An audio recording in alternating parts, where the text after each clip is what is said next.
Welcome back to Coffee and Kobolds, listeners. We are an actual play D&D podcast running an adaptation of Legend of Evantris' new campaign and setting, Crooked Moon. We'll be releasing episodes bi-weekly and bonus content in between. If you like the show, please stay till the end to learn how you can follow us on social media.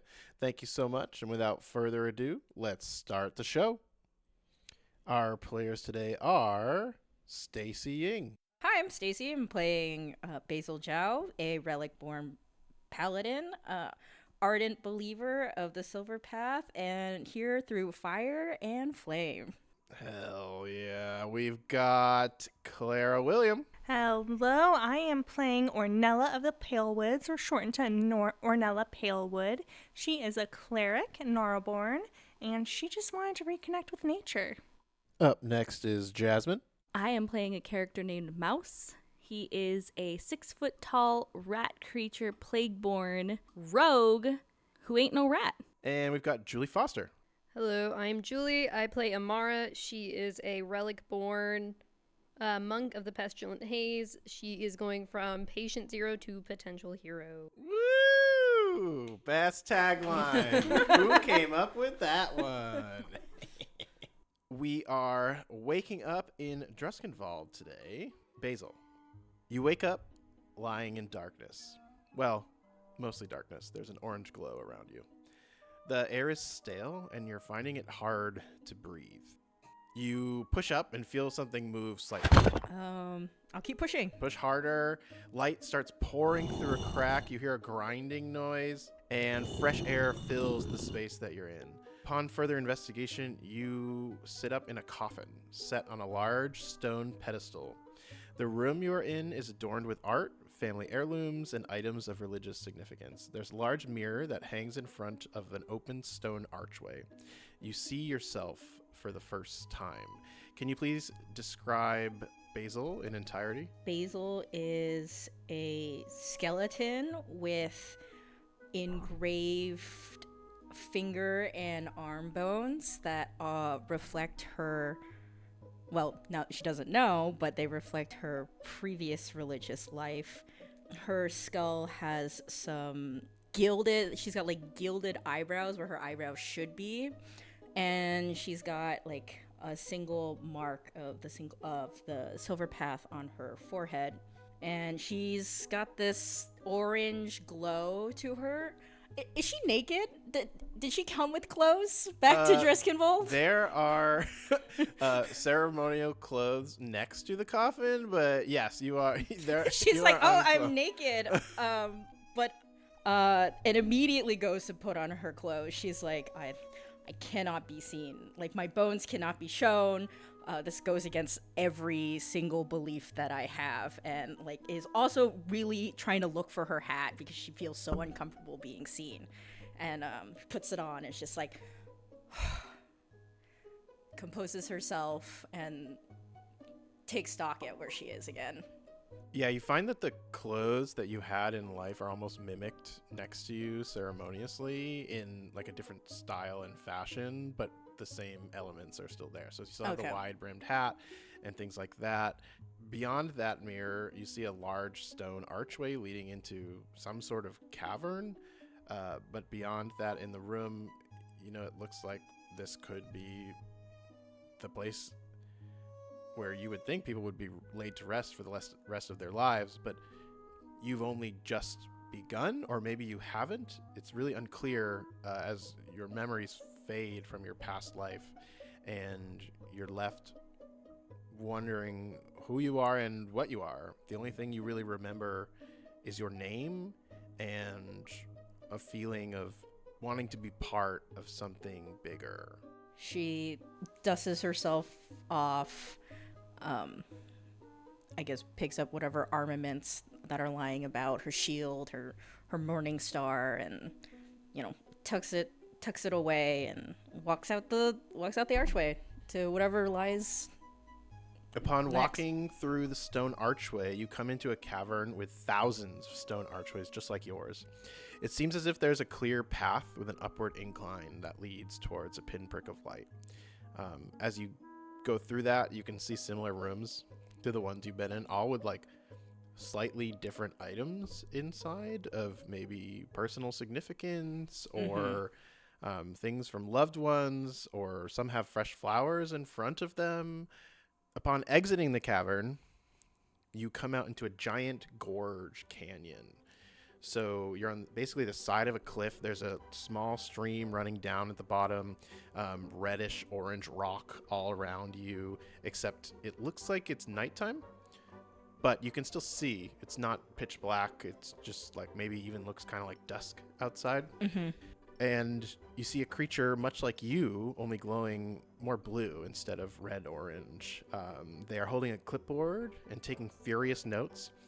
They wear a wide hat with many pens and pencils at odd angles, and you see they look up at you, and you hear a masculine voice say, "Oh, holy crap! That's 2 in one day. This hasn't happened for a few years. Sometimes we go months without someone showing up. Glad to have you. What's your name, new friend?" Hi, my name's Basil? I think? "That's cool. Whatever you want. My name is Bathus Gregarius Minos the Seventh, but people call me Scribble." Crivel. Or do you not like being called that? I don't love it, to be honest with you. What would you like to be preferred to be called? I would prefer to be called Bathus Gregarius Minos the Seventh. Would you take just Bathus? Yeah, that's fair. Okay. Thank you so much. I mean, to be honest, you could just call me Scribble. Everybody else calls me that. But No, I'll call you Bathus. It's just the rest of it is a little long, and my hearing is, and she kind of like pounds the side of her skull where her ear should be. She's like, it's a little bad. You're going to get used to that. I promise. I promise. My job is to document the new Relicborn awakenings and make sure you have direction to where you need to go. May I inspect you? So long as you don't take my clothes off? He like rushes towards you and starts like measuring your skull and like poking your arms. Fascinating. Fascinating. You have religious symbols in your head. Why do you have that? You know what? I don't know. Can I take an etching of your head? He starts doing it. Oh, that tickles. It's just a second. Just a second. Just a second. Tickle, stop. He pulls it back. He's fascinating. Fascinating. And your glow, it's orange. Why are you glowing orange? Because I can? That's as good a reason as any, I suppose. Oh, okay, yeah. Most folks aren't very religious here. I'm not really sure what those symbols are or where they come from, but we do have some local experts. You could head over to see Oswin Abernathy. He's the leader of the Silver Path Order of Cholera, the Order of the Agent Martyrs.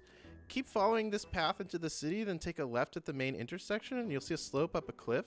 The Order operates in a keep almost to the top. You wouldn't be able to miss it. Can I get those directions in writing? They don't call me Scribble for nothing. Excellent. Writes down all the directions, even draws you like a little map with like where to go. He says, "Okay, do you know where you are?" No. "This is Calero. We're one of the 13 provinces of Druskenvald. Have you ever been to Druskenvald before?" No. "So this is your first awakening." Yes. Perfect, perfect. And how much of your past life do you remember? Nothing. By the way, you have a past life. Ah, am I in hell? No. Yes? I'm pretty sure no. No? Okay. Well, no. Okay. It's not. It's great here. It's complicated? You're gonna love it. Okay. Well, what is hell? Well, you know what? Does sound pretty complicated to me. Yeah, that's true. This is a place where you can have a full and active life and live again. Without memories of your past life, we don't miss much. Wait. 2 steps back. I'll go 3. I'm dead? No. I died. Yes. Ah. Okay. But you're not dead. Well, I mean, she like looks at herself, goes, okay. I'll grant you that. That's fair. I mean, I'm Bones. You are Bones. Yeah, that's... Nothing wrong with bones. Gotta have bones. Well... You ever met someone without bones? I mean, we don't show our bones until we die? Who's we? You're showing your bones right now. You look pretty alive to me. And she kind of like scrunches and just like gets like a headache as almost as she's like trying to remember something but can't. Like there's nothing there. And it's just, I think? We know sometimes in our past lives, we aren't reborn as the same thing. So maybe you didn't have bones in your past life. Maybe you were a little blob. Yeah. Okay. You think you were a blob? Starts writing down notes. Fascinating. Maybe you know what? I'm just really confused. Are you sure you want me to call you Basil? Because I could call you Blob. No, Basil's fine. Okay, thanks, Basil. I've got a lot of work to do now, documenting the rest of these caverns, but do you have any other questions? She just kind of like pauses for like a really long time. Goes, no. We had a manual and we had a session where we would sit people down and go over everything, but we feel that it's best now for you just to experience. Yeah, I think I'm gonna go find Oswin. I think after a nice walk, you'll feel much better. You know what? Me too. And with that, you begin walking along a walkway on the edge of a cliff inside a vast canyon. A small river runs below, and you get further from the cavern. You awoke, and you begin to see caves etched into the side of the walls. Up ahead, you come towards the bottom of the cavern, which widens and levels out, and you see more and more of these caves that look like they're manufactured, like man-made, and buildings etched into the side of the cavern walls until they're directly on top of each other, all the way up to the top of the cavern. The top of the gorge that like you're in, and thousands of lights start to shine as you step into a bustling city with people, mostly relic-born, but also other races, hustling and bustling about their activities, and many give you looks as you walk by, burning orange when you see most of the hues are like cool colors. There's the occasional like odd green or purple, but most people are blue, white, black, like that sort of thing. So you're definitely standing out burning orange as you walk by, and especially your golden symbols kind of like reacting to your own light. And you look left and you do see a path that leads up the cavern walls kind of towards the surface. Yeah. She's just gonna follow the map that she was given by Beth. Directly follow the map. Yeah. She's just like, but she's like holding it in front of her face, like as if she's trying to like hide herself from the crowd because she can feel people looking at her, and she's just like, I'm so uncomfortable right now. Roll an insight check with disadvantage. A 13. I think you know that the looks aren't really negative; they're more curious. But I think maybe you're internalizing it as negativity because of your past beliefs and experiences that are in your subconscious. So you walk up the path, and walking up, you see a plateau at the top with a huge pointed building on it. So you walk up for a bit, get closer and closer to the surface. But right before that top of the gorge, there's this big flat area with a huge building and a sign on the outside of it that reads the Order of the Argent Martyrs. And as you stand outside, a woman comes up from behind you. I haven't seen you before. She walks up to shake your hand. Yeah, I take it and I go, hi, nice to meet you. I'm Basil. Hi, Basil. Are you coming in? Do you need help? I just awoke, I think. Wow, and they sent you here already. Yes. Bathis took an etching of my head, which kind of tickled, and then drew me this map. He's a curious man. Yeah. Yes. Yes. That look you have right there, that's Bathis. It was weird. Scribble, as they call him, I think. Yes. And you are? Where are my manners? I apologize. My name's Maria Sakuro. Nice to meet you, Maria. Maria brings you inside, and you end up in front of a huge stone desk with a creature behind it, also made of stone. A gargoyle, stone-born, massive, tiny little pen in his hand, writing like these documents. Sees you come in, and he's got like tiny little glasses over his eyes. Yeah, like little spectacles. Like yeah. Only his pupils can see through. Like the rest of his eyes are exposed. It's like the things that people are giving him are not big enough for him. And she kind of sits you down and says, Oswin, we've got someone new. And this massive thing looks up, not even noticing you're there. Like, you can see like stress lines in the stone in his forehead. And he goes, what brings you here? I was sent here by scribbles. Then we're lucky to have you. How can I help you? I'm new. How new? Well, my name is Basil, but I just awoke. You're new. Yes. What do you know of the Silver Path? Would I remember anything? The Silver Path is not a thing in the material plane. Okay. So definitely not, but I do think these words are triggering something in you because of your religious fervor. So I don't think you would I don't know if you would think maybe I did know about that. Maybe that is something from the material plane, or just like this is just positive, or like or I hate this. This is why I died. Like that's up to you. Okay. Yeah. She's gonna go nothing, but it sounds interesting. Well, always happy to have someone new, fresh come in. Excellent. Maria, you're gonna bring her everywhere and show her everything and train her. And she goes, I'm sorry? You want me to do what? Yeah, you're gonna do everything. So you two go and do that. I'll be here, report back about a month. I'm gonna see how you're doing. Very happy to have you. Thank you, Osmond. And he turns back to his scribbling. Over the next month, you train with Maria. You guys do a lot of just basic work with your Morningstar and Shield, and then also she helps you to reconnect with your cleric powers. Okay, yeah. Or paladin powers, sorry. Your paladin powers, you're reconnecting to this thing called the Silver Path. Nothing that you've heard of before, and it's more of like a manifestation of an idea. Like instead of a straight god, it's like the path itself, and like the power is what people give it by believing in it. Maybe my paladin powers are from the journey itself, and the journey we made along the way. It's the friends we made along the way. And yeah, you start getting some of your mojo back. Shows you around the city a little bit, and you begin adapting slowly to life in Calero. Yeah. Basil's like, this is fun. This is great. Basil's happy-go-lucky. She's like, I love this. This is great. Well, she doesn't remember anything about what happened. Yeah, so we're gonna go now to Mouse as Basil settles in to her new life, happy-go-lucky, and everyone's best friend.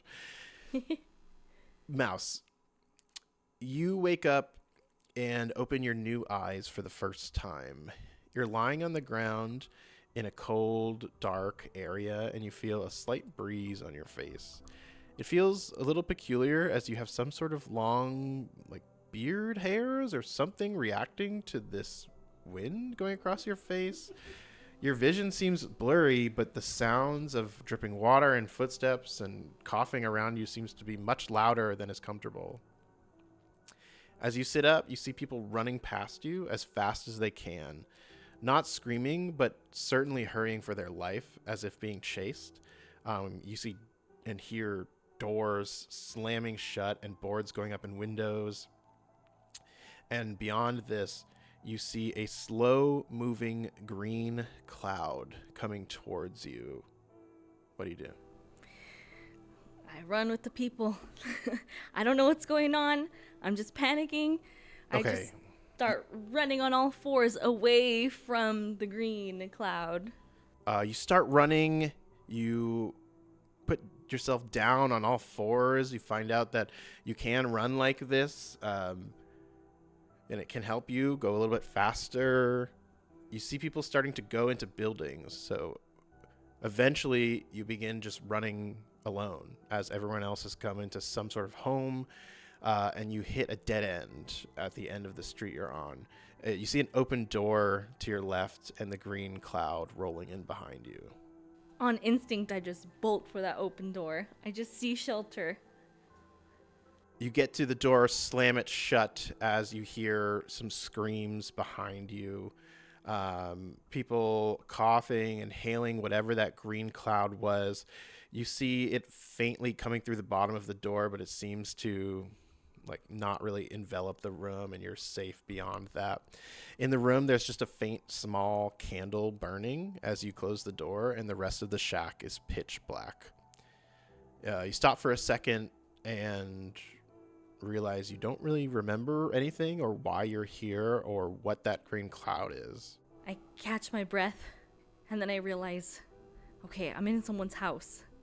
So I start creeping around trying to find anybody, but there's nobody in there. And then I realize that my body feels weird. I feel my body and I feel something fuzzy. So then I'm like, okay, I gotta find a mirror. So I go to the bathroom of this place. I see a mirror. I can see everything behind me, but I can't see myself. So then I have no reflection. So I just keep feeling myself with my hands or paws. And then I feel my snout. I feel whiskers. I feel more fur on my body. And then a tail. And I just pass out. Mouse realizes his new form, or old form, or some form that he has does not feel normal, and the moment is too much for him. His reaction sets his mind into shock, and he falls to the ground. Ornella, your eyes open as you awake standing in a forest. You see white bark surrounding you. Thousands of dense trees stretch as far as visible. As you look around, go ahead and make a perception check. 19. 19? 19.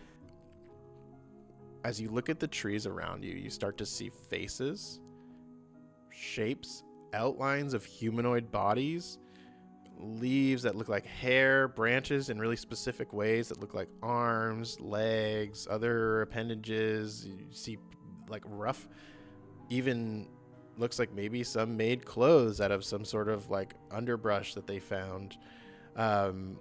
And you can start to see them move just a couple inches at a time, back and forth, all around you, just like slight shuffling from time to time. And then you look down, and where your feet should be, there are only roots buried into the ground. Go ahead and describe your character. So Ornella is a 7-foot tall aspen tree. She has essentially 2 branching arms and almost wooded, knitted chain links for armor that cover her body. And from her head is just a sprout of little circular leaves that they're short, they kind of come right down, almost like vine-like, just past her ears. And her eyes and from her mouth, nose, is just a glowing orange light. Oh goodness. Okay. At that moment, you hear what appears to be a cacophony of 1,000 voices all at once in your mind. Thoughts of hunger, thirst, anger, love, happiness, apathy, and 1,000 other emotions wash over you. I'm me. We're me. I'm you. No, I'm you. We're me too. Just me. Ornella. We're Ornella. No. Your eyes glass over as you see from a new set of eyes 50 feet away from you.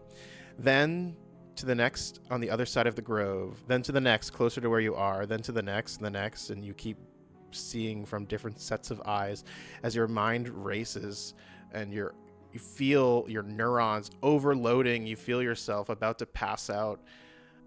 You try as best you can to bring yourself back to your own eyes. Looking around frantically, you see a large, incredibly tall but thin aspen tree looking down at you. Leaves and branches creating a bushy beard. Their bark is split by blackened veins of sap. You hear a clear voice in your head go, "Come your minds for our new sproutling." And you hear a hushed response of, "Wind splitter." Oh, thank you. I'm sorry. As you say that, many of the voices around you stop, and while there are a few residual echoes, you feel yourself regain control of your own thoughts and mind. "Hello, little offshoot. I am Lyndon, and you are in the Pale Woods. I have been here for a long time, so you may believe me when I tell you that you are safe. There's so many. Why are there so many of it? What is this? Welcome to our family. You are lucky to be born into a collective that cares for one another. Oh, where's my, I don't see my, how do I move? I don't understand. You still have much to understand. You are growing. Your feet will sprout as the rest of you. Oh, okay. How, I can't remember. Calm down. Calm your mind. Remember what? I don't know. I don't know anything. What? Exactly. You are but a sproutling. There's nothing to remember. But I feel lost. Where am I? I don't understand where I am. You're in the Pale Woods. Where? What is Pale Wood? I don't. The Pale Wood is your family. Okay, family. Okay. You're safe. All you need to do is grow. Okay. I think Ornella in that moment is just gonna. His words wash over her, and she just breathes and lets her mind calm with the collective. As you do that, the voices start coming back very slowly at a time, and over the next few days, they give you a chance to kind of like settle in, and it doesn't ramp up for a while, and eventually you're able to bring your thoughts to yourself and kind of shut people out like as needed so that you can be an individual in this collective consciousness. So over the next year, Lyndon begins training you and teaching you about the old gods. He also teaches you of the horrors of Sister Silhouette and her corruption of Ardengloom. Lyndon is the only Aspen to have survived one of her attacks, and his black sap is a result of that. You adapt to life in Ardengloom and become a proficient cleric.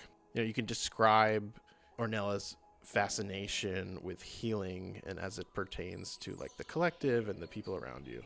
Yeah, so a lot of where she's feeling after these years in Ardengloom is a lot. She still feels that profound sense of being broken within this collective, and all that she can understand is that healing causes one new life but puts things back together in something that makes somewhat of a sense.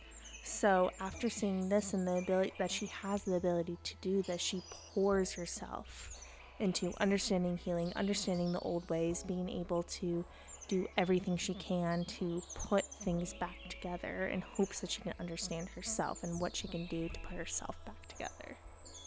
You spend your time using that to fuel just being okay where you are and learning this new life and adapting once again to life and just growing. Eventually, it only takes maybe a couple months after you first sprout to gain the use of your legs and to actually be able to start walking around and training and doing those things. And after you become kind of proficient, you're training against one of your friends, Pando, your partner in training for most of the past year. He was initially very helpful, but has been cold as of late. He has also been walling his thoughts off to you, which is kind of odd in the collective. Go ahead and roll initiative. That would be 12. So he's going to do first to 3 hits wins. He rolled a 13 plus 2 is 15. So he's going to go first. Your armor class is what? 15. 15. Okay, he's going to hit. So All right, his tree guy. training staff crushes into the side of you as he goes, "Do you really think you can go off and find some champion or way to defeat the witch that's been plaguing our grove for centuries?" Yes. What are you talking about? Of course. It has to exist. And then you can go ahead and try to hit him. That is a does a 22 hit? 22 hits. Yeah. Nice. So more proficiently, you like whap him on the side of the head. You're trees, so you can hit pretty hard. Just wallop him with my Just wood against wood. Yeah, I have like this kind of like I've built up this like gnarled wood mace just kind of over time that I've found with like just bits and wood, like twigs, and I just whack him with it. And then he gets a natural 2. Tries to hit you, dodge out of the way as he says, "What gives you the right to believe you can do this when so many others have failed?" Lyndon believes in me. I don't know. I don't know what to tell you. We have to try. It doesn't matter if we fail. That's a natural 7. Okay. No hit there. And he says, "I don't know what you think you're going to accomplish, but likely you're going to get yourself or others killed." And rolls a natural 4. That doesn't matter. I don't know. If one of us dies, we all die. Like, we can't let her get to the grove. That is going to be an 18. 18 definitely hits, so another vicious hit on Pando. You see him go to the ground as he tries to hit at your leg with disadvantage. He gets an 8. So you jump above his sweeping attack. Go ahead and attack. You get advantage. He's on the ground. Natural 20. A nat 20? Describe your crit with this training weapon. I take my mace I'm so proud that I've made, this little piece I've created, and I just look at him and see all of his doubt in me, and I just take it and I just go straight into what would be his ribs if he wasn't a tree, but like right through the center of his stalk, and just keep him on the ground with it. An actual kill shot in most cases. You stop right before hitting him, and he looks up at you and he says, "You're going to make people have hope, and hope can be a dangerous thing." I don't care. We are going to die if we don't go out. Amara, you are in a dark coffin. It's hard to breathe. There is a whitish pale light around you. You find the top of the coffin and push it off, and you are surrounded in a room much like Basil was. What do you do? I think, granted that like she's just waking up and knows like a little bit like about her past life, like just like sitting there before processing it and just trying to get up, just probably having a coughing fit. Amara coughs loudly, and you hear it echo into this chamber beyond where you're at, and you notice this huge mirror in front of you that's in front of a stone archway, and you get up and see yourself for the first time. Do you want to describe your new form? Yes. So she sees herself as a skeleton. She sees a skeleton with like straggly like brown hair. So like where her hair was like brown and silky in like her past life, it's just like straggly now, and just like, you know, similar to like an older lady. Sorry, two older ladies. But she's just a skeleton, like very plain. Like she didn't have like any scars like in her past life, but she still has a tattoo from her past life of Talona's like symbol like on her inner bicep. And so like that was like uncovered. So like she just kind of puts like the ceremonial clothes like over her, like kind of feeling ashamed of like her new form and like what she looks like. The first thing that you feel, Amara, is you do feel sick, but you also feel this intense need, and you're not really sure what to make of it in this moment. You grab your, ceremonial folded clothes, get dressed, and then head up, and there's Scribble outside. And you see this creature look up at you and say, 3 people in one day? Oh my, this is fascinating. I think she almost like takes a step back at his enthusiasm. His eyes are wide, and he says, "Hi, do you know who you are?" I think so. Am I not supposed to? That's a loaded question. What's your name?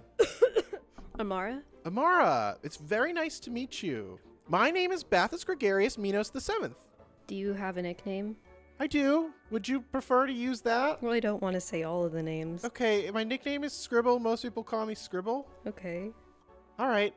Sounds good. I just thought, because someone else... Never mind. So...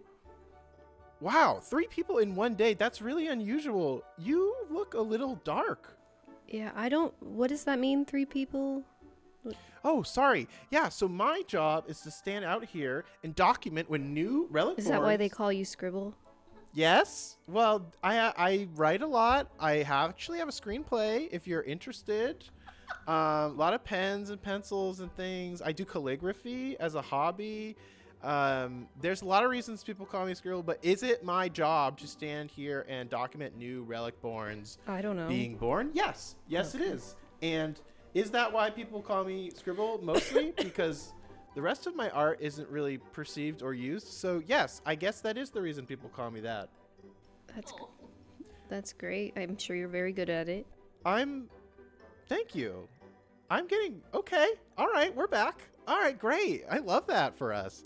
Do you have questions about where you are or what I you mean, are? yes to both. Okay, I need to do better at this. It's a new gig for me. I've only been doing it for a little while. Non-scribbling? Well, they had this whole department, and like there were things set up here, and you would come and they would process you. But we found that when people had that much information, it would overload them at once, and they would faint a lot of the times. And like we just found it was better to take a walk, go to the city, and put them in the right direction and see where they go from there. Right, yes.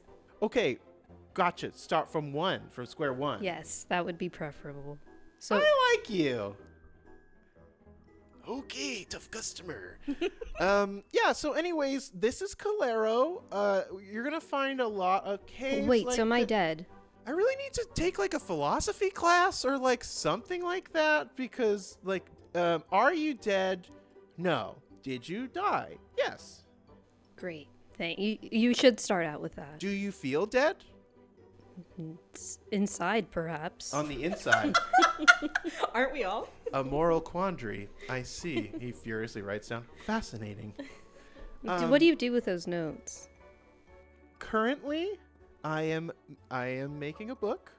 I am also delivering the notes to one of our elected officials. We are a democracy here, and they choose what to do with Is them. there like something in the air? You don't look well. I don't think I am. I haven't seen a relic born look like you're looking. Fascinating. Oh, great. That makes me feel better. Would you mind if I... Nope, that's rude, Scribble. I mean, Bathus. Damn it! I'm doing it to myself now. Why is your name Bathus? Why is my name Bathus? Because my family gave me that name. Great. What's your name? Amara. I know, you said that. Yes. Why is your name Amara? I just thought like Scribble was on point. I thought Bathus Do you have could a be. nickname? I don't remember. Do you want me to give you a nickname? I would not prefer that. Not. That's probably good, because my nickname for you would probably be Coughs or something. Thanks. You should probably go to the hospital. I don't know if there are hospitals. You haven't explained anything. Do you want to go to the hospital? Do you have hospitals? We have a hospital. Where am I? Well, I was trying to explain that, but then you cut me No, off. you were talking about your screenplay. Wait, do you want to read my screenplay? No.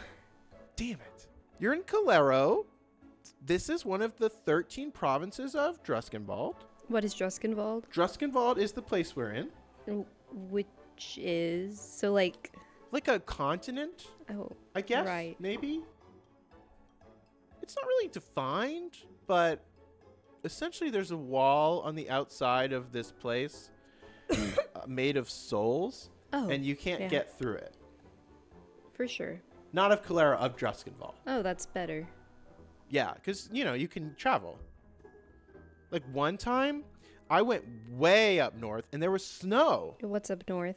Snow! But like where up north? Up north. In Calero? No, past Calero. There's 13 provinces. Yes, which province did you go to? All the way up north. To which one? For a guy who writes everything down. Hold on, I have it in my notes. I'm looking. He's digging through his notes. Do you have like an index? Yes. I have all the travel I've ever done in section 3-B4. You know who he reminds? He reminds me of Piranesi. Oh, yeah. Yeah, literally. Oh, my God, that book was so good. We need to get him a Rolodex. Read Piranesi, just a plug here. Also, Piranesi, writer, author, I can't remember your name. Sponsor Susanna the podcast. Clark. Susanna Clark, sponsor the podcast, please. I went all the way to Edwardia. What is that? Edwardia is One of the like, 13th provinces, yes, but which one? It's Edwardia. Great, where is the hospital? You know what? I'll draw you a map. He starts drawing you a full map of Druskenvald with like each place, each province, and the actual like main cities in each one. And it looks like a crescent moon, the place that you're in, with the ocean like hitting the side of it.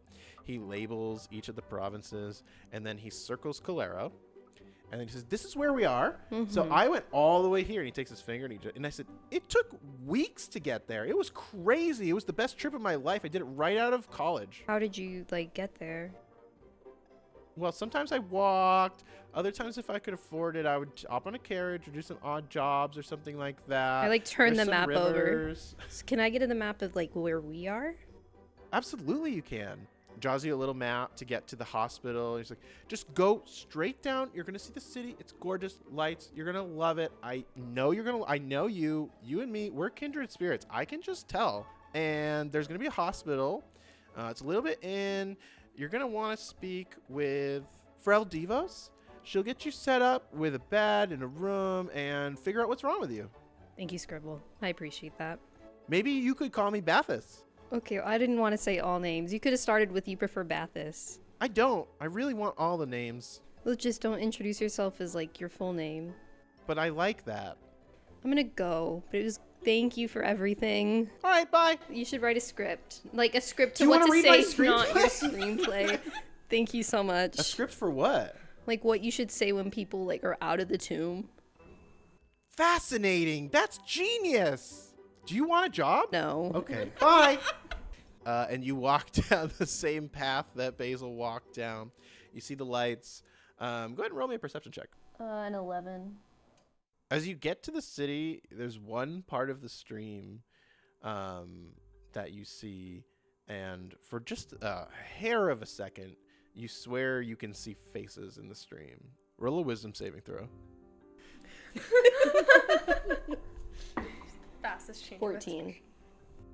You feel your desire and hunger satiate. As you approach this side of the valley, you see a huge hospital hewn into the side of the wall, rock cut every time they needed a new wing or new rooms. It looks like it stretches in different directions, and you can't tell how far back it goes. As you step in, you can immediately see rooms with beds on either side, as well as a bustling area in the middle with a woman with large glasses sitting at a desk, ruffling papers and beckoning you over. Hi, hello. Hi, I've never seen you before. Yeah, I am like 2 minutes old. I suppose, I don't know, like, the terms here. You're 2 minutes old and you're already sick? I sort of woke up sick. Sorry that happened to you. Thank you. I'm really sorry. Wow, okay. Let's get you into a bed. My name's Frel Devos. Oh, Scribble told me to see you. He's an interesting lad. Yeah, don't talk to him. You'll be in his book, apparently. Did he try to get you to read his screenplay? I cannot tell you the number of times. Can I be honest with you? Mm-hmm. It's good. It's real good. If you get a chance, give it a read. No. His other stuff, terrible. But for some reason, he just hit it. Are we, like, walking, like, towards Yeah. the room? Yeah. I feel like I'm sort of, like, stumbling, like, a little bit too, like, as she's walking. She picks you up, like, holds your arm. Says, "We're going to get you figured out. Do you know what you have? Is this a No. result of the way you died? There's a I lot of don't magic remember the things way that I died, happen really. here." I don't remember, like, how I died. Okay, that's common. You know? Most people don't. What do most people remember? It depends. Some people remember their name. Some people remember their last moment. Some people have certain core memories, such as family or friends, where they just see a face. It's person to person. Mostly what happens is nothing. They don't remember anything. How much do you remember? I remember my name, and I remember worshiping a goddess at a temple. Not much else, really. Were you... What plane? Do you remember what plane you were in? Okay, no, that's fine. That's maybe a loaded... Like, that's a question... A lot of people don't know. there are different planes of existence. Like there's a material plane and like Right. the Feywild and where we are, and like we know that Right. these things, most of these things come from Astromar. They're kind of the scientists of the region, and they send out texts and things and discoveries. So we know that people often come from different planes based on their memories and things that we've gathered. But it sounds like maybe that's all just getting a little too much ahead of ourselves, and we just need to make you better. That would be preferable. We are a little full at the moment. Unfortunately, you're going to have to share a room. And I will warn you, this person next to you, she did have to be restrained. It sounds like she was part of some sort of bad operation or gang or something like that. And she ended up hurting a lot of people. It's perfectly safe. She's completely restrained. There's actually a guard outside your room, which is nice. Can help you out if you ever need anything. But besides that, I'm going to have a dedicated nurse seeing to you the entire time. I can't like triple with someone else, or I'm going to be honest. You don't want to. People in Calera are loud and obnoxious. The nice part about this woman who's tied up is she can't speak. She's completely gagged up there on the mouth. She's just going to be there probably she like sleeping. so she's not awake. Sometimes she is. That's great. She's a bad person. Thank you for emphasizing I don't listen, I treat all types of people, good people, bad people. Morality is what it is. I will treat you. I will make you better. I don't care what happened in any life that you've ever been in. I'll make you better. Objectively, this person killed a lot of people. We're going to get you better. How long is she staying here exactly? She will be out tomorrow.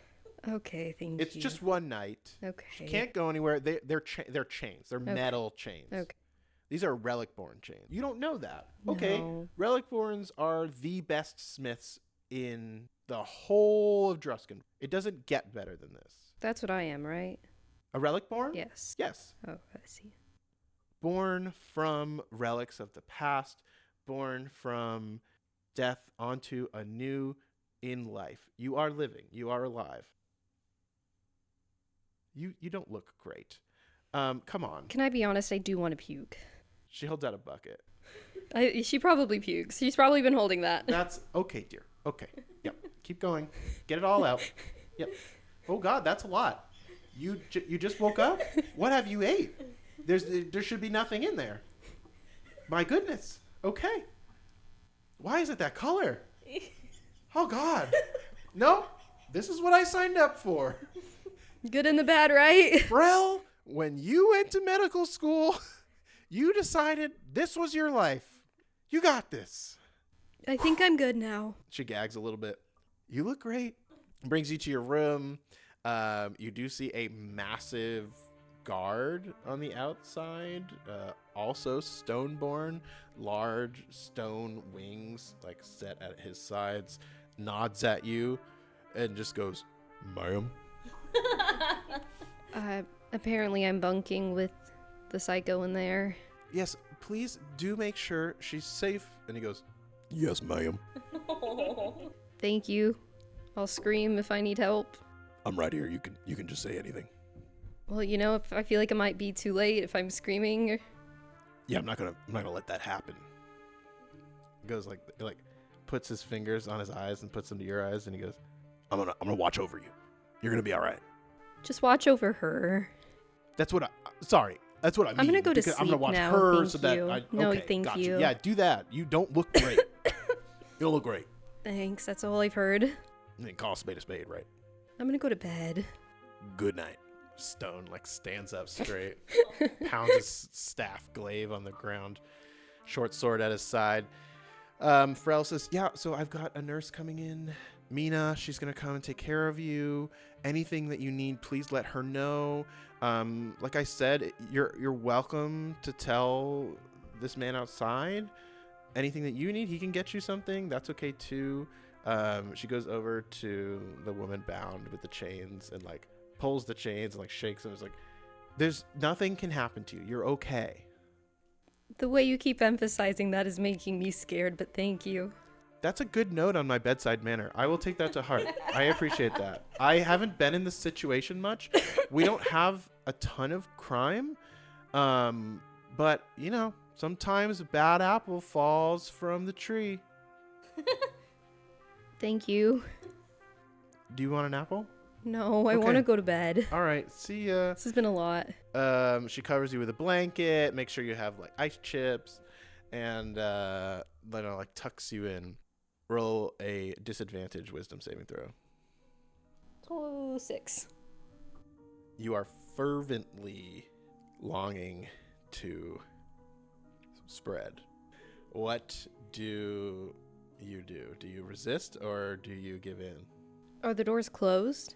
At this point, if you are staring at the guard, you see it's nighttime. There's not many people in the hospital. Mina comes in and checks on you. Goes, "You need anything, darling?" You know, the doctor hasn't seen me yet, so like if someone could get on that, I don't feel great. Oh, the doctor won't be until tomorrow. We can't. Sorry, we don't have a lot of doctors. I mean, the nurses came and tended to you, right? I mean, they just gave me ice chips. Yeah. I puked 3 times since then. You know what they say, a nice I chip don't. a day. Great. Thanks. Sorry, a little bit of nurse humor. Can you just close the door on your way out, maybe, you know? I don't think we're supposed to close the door. There's just a lot of loud noises. How about this? I'll crack it. And what do you need? I can get you something. I don't The know. guard can get you something. We don't like. Medicine? This is beyond a normal doctor. We've never seen something like So you would have. think a doctor would come sooner, really. Yeah, I don't know that that's really gonna help. But we're trying to get someone. We're quite busy in here, as you can tell. 2 floors full of rooms and beds. Sorry. Okay, how about this? I'm gonna take the guard. We're gonna go. I'm gonna get some muscle. We're gonna intimidate the doctor and make him come here. How about that? We'll go to his house. I'm gonna Well, say he's not. You only have cannot one be doctor on sleeping." site. Oh no, we've got like 10 doctors. Well, and none of them are like working actively. Do you really want one of the doctors who I don't think is gonna like you know? What So I'm you're telling me saying? I'm fucked. I'm saying there's one doctor who may be able to help you. What time does he clock in? 8 a.m. If I can, that's fine. Fine, whatever. Fine. All right. Do you want a snack? No. I don't want an apple or an ice Do chip. you want more ice? Oh, okay. No. That makes sense. All right. Well, nighty night. You need another blanket? No. Okay. Just trying my best here. I don't know what to tell you. Do you want me to put bandages on you? Where would you put them? I don't know. We already put them on. They don't seem to be doing much. I mean, I'm sick unless you could like. I don't think covering my mouth would help. Listen, the hospital's not great here. People don't get sick that often. We're gonna do our best. Don't get your hopes up. Thank you. That was humor. Come on, you're gonna be fine. You're gonna be all right. Thank you. All right. Just all terrible bedside manner. And she leaves, and you see the door slightly cracked, and yeah, into the night. See the guard come back and forth a few times for coffee, things like that. Has the other woman moved at all? No. I like at one point I feel like she's so bored with boredom she like gets up to like kind of look at her chart. Like You look at the chart, and there's like a police report in there, and she like brutally stabbed 3 people to death, and for seemingly no reason. I mean, it was over like a bar dispute. I think with that, like she just sort of like goes to her like I don't know because she knows nothing about these other skeletons and just like because you know like she doesn't even know how it feels so she just sort of like touches her shoulder. As you place your hand on her shoulder, you feel like you just want to release your energy into this person, like this built up sickness that you have inside you. You just feel like all you would have to do is let it flow through you, and it would be such a relief. Like you would instantly feel better. I think she instantly like submits to that.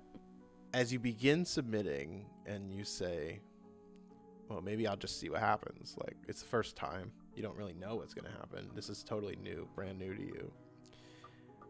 You see this darkness that was all inside your body, like dimming the light from your bones and like the things around you, slowly spread from your fingertips into this woman's shoulder.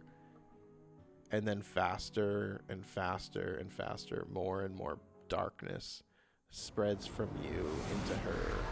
And you see her eyes very briefly open for a second, kind of try to look around, see you, and then like go back to sleep in some sort of weird haze. Like she doesn't really know what's going on. As the rest of the sickness inside of you spreads into her and you feel 100% better. You don't feel sick at all anymore. You feel like $1,000,000. And even in this new body, you feel like maybe even bigger and stronger than you used to be. If there was a used to be. But you do remember at least one memory from your past life. Basil. After your first month, Maria takes you for a forced day off from training and devotion. She brings you to the center of town, which is now occupied by a huge circus tent. You both buy tickets and enter, and you see several acts such as the Marrow Marionettes. A masked puppeteer manipulates life-size marionettes made of stitched bone and sinew. Their movements too smooth and too human to be merely mechanical. As the performance comes to a finish, like a crescendo, one of the puppets begins moving on its own, revealing that not all the strings are visible or even attached to the puppeteer having them. You see another act, the Lantern Swallower. It's a gaunt performer, inhales wisps of living shadow from glowing paper lanterns, growing taller and impossibly thin as the lights dim. When she exhales, the stolen shadows take shape as these whispering silhouettes that reenact the audience's deepest fears. When the shadow comes over to you and goes into your face and takes form, what form does it take? I think it takes the form of like a pyre. And it's like there's somebody, like a body that's struggling in the flames. And then it just disappears in a whiff, and the performer comes out and bows. And for the final act, you see 4 Threadborn kind of wave as they enter, and some ropes and handles descend from the ceiling. They climb ladders to small platforms high up towards the top of the tent, and you see them wave as they begin swinging on the trapeze and doing stunts showcasing their aerial mobility and acrobatics. As you watch, your vision keeps getting drawn to one of the female Threadborn. She has porcelain plates that are interwoven into her body with gold thread through small, intricate holes and sleeves, and her clothes are mostly blue and white that swirl in beautiful patterns. Think like China, like the blue-white China. Yeah. With like the gold painted cracks in them. Yeah. You begin to be almost mesmerized by her movements. Roll me a history. Yeah, roll me a history. Sure. Not a good roll for this one. Just no like easy. That's a 6. You feel something, but you don't know what. But after the show, Maria brings you to the backstage, and she says, I spoke with one of my friends overseeing the event, and he said people often go and meet the performers after the show and offer tips or gifts. Wait, really? We can go. You would like to go? Yeah. Absolutely. Please come with me. And you go into the back, and you see not even a tenth of the crowd, just like a very small number of people who kind of know that you can do this. Go in. People are drinking, having a great time. There's people blowing fire. There's like weird animals just walking around, people feeding them little treats and stuff like that. And the performers are there. You're mingling with different people, and then Maria eventually leaves you, opting to speak with the masked puppeteer, who, once he takes his mask off, happens to be extremely handsome. And as you turn around, you find yourself inches away from the porcelain trapeze artist. She locks eyes with you. Her eyes are painted, but somehow still filled with life. You see her blue eyes dancing and staring deep into yours. You take a moment and she finally says, "Did you enjoy the show?" I loved it. You were amazing. Thank you. Yeah. Do we? Know each other? Yeah. I feel something. Maybe we did? Feel drawn. I feel like a connection. Yeah. I saw you during the show. I almost fell. Oh, that's not good. I think. Why? Well, I wouldn't want you to fall or break. That would be bad. Yeah. I could probably be fixed. Not really sure. I'm kind of new to this. Me too. Huh. Yeah. Do you know anything of your past life? No, not really. Sometimes I get like bits, but it's just like a warm, fuzzy feeling. Would you like to go get some sort of Caleran Beverage? pastry, beverage? I'll take a beverage. I would love that. And she goes, and you both have dinner, drinks, like whatever works. Yeah, coffee, whatever, something. And you chat and just talk about life in Calero. But something, is just constantly eating at the back of your mind. Like, how do I know this person? Like, you know that feeling Yeah. over and over again. Is there anything that you want to ask her? I mean her name, obviously. But I assume we like introduced each other to like ourselves to each other. Yeah. Or maybe you didn't. No, actually no, I don't think maybe we did, but like I think after like before we split off, it's like wait. I almost forgot my manners. I'm Basil. She kind of laughs for a second. Just, I don't know your name. Catherine Bixby, traveling performer and threadborn extraordinaire. Nice to meet you. I would love to see you again before we leave town. I just can't place it. I know. I just my memory's not very good. Neither is my hearing. It's I'm kind of a hot mess. I hear through thread. I don't have ears. You win. Yeah. Fair. Or skin, but that's another thing. Well, you look great. Thanks. I moisturize. Thinks about moisturizing bones for a second, and she goes, "Oh, okay, that makes sense. Yeah, sure." You also do have like translucent skin, kind of, over the bones, and you need to constantly moisturize. Upkeep. Yeah, she bids her goodbyes. Tells you there's one more show if you want to go to it, and then you part ways. Mouse. The next day, you hear a knock on the door of the shack. You wake up from your passed out slumber. You might have been sleeping for 1 hour. You might have been sleeping for 14 hours. And the elderly woman says, Frank, are you in there? Frank, I know you haven't been feeling well, so I made you a get well pie. The crickets were really plump near the stream. I think it's one of my best yet. Frank? All right, well, get better soon. We gotta play Parn soon. Parn? "Do you do anything or say anything?" I'm so terrified still. I just woke up from a nightmare where I was calling myself Charles. Charles, my nephew died. Somebody got ran over in the street. And I just woke up, my feet sweating. You open the door and you do see a pie there. She's gone. You could bring it in. Not sure how you would feel about the cricket part, but there is a pie. I'm starving, so I just start eating the whole pie. That's I don't great. know how long it's been since I've eaten anything. Honestly, kind of slaps. Very crunchy. Do you do anything that day? I just kind of pace around my apartment trying to figure out what's going on. And as I start to feel better after having some food in me, I think about going over and thanking my neighbor. Yeah, so you look around and you see hundreds of like modeled shacks around you. Not sure if, you could just go start knocking door to door if you wanted to. If Mouse feels up to it, you're welcome to do that. Or we can roll like a D10 and see if you get lucky.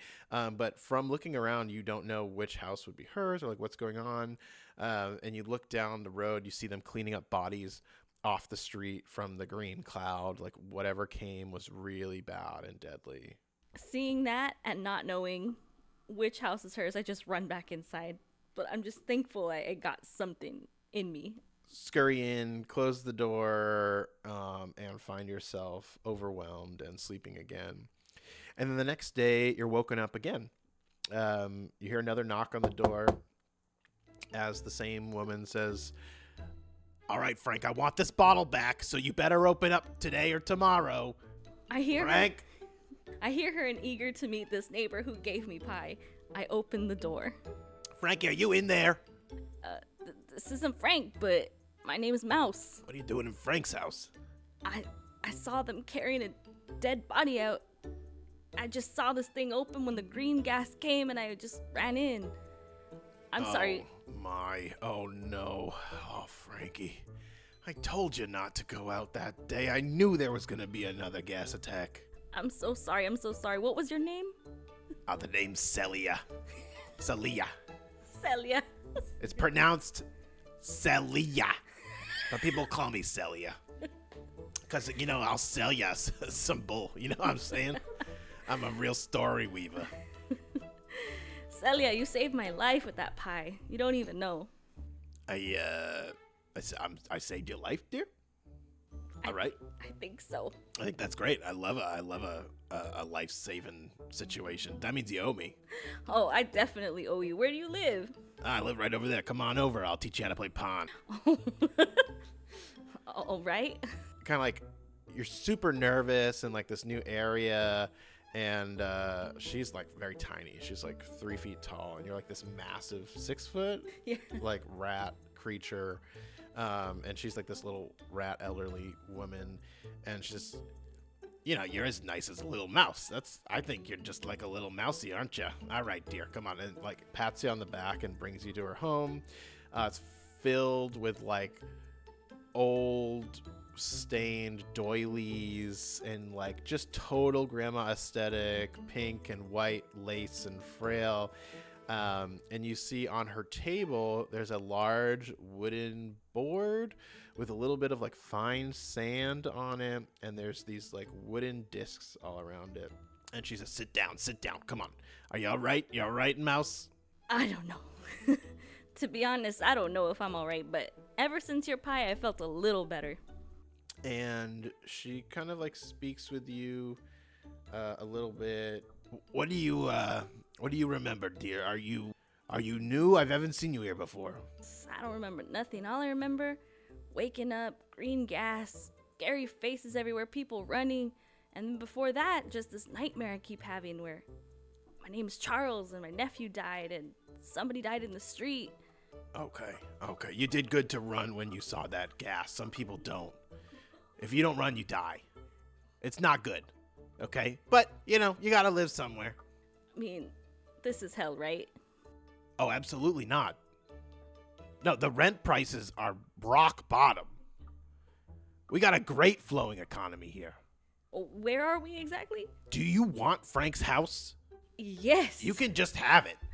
Okay, that's kind of what I thought. I've just kind of been living there. You could just take it. Hey, he ain't gonna use it. And then she teaches you how to play Parn. So essentially this round board, you're trying to flick discs into the center and get like within this little circle, and then you can also flick each other's discs out of the way.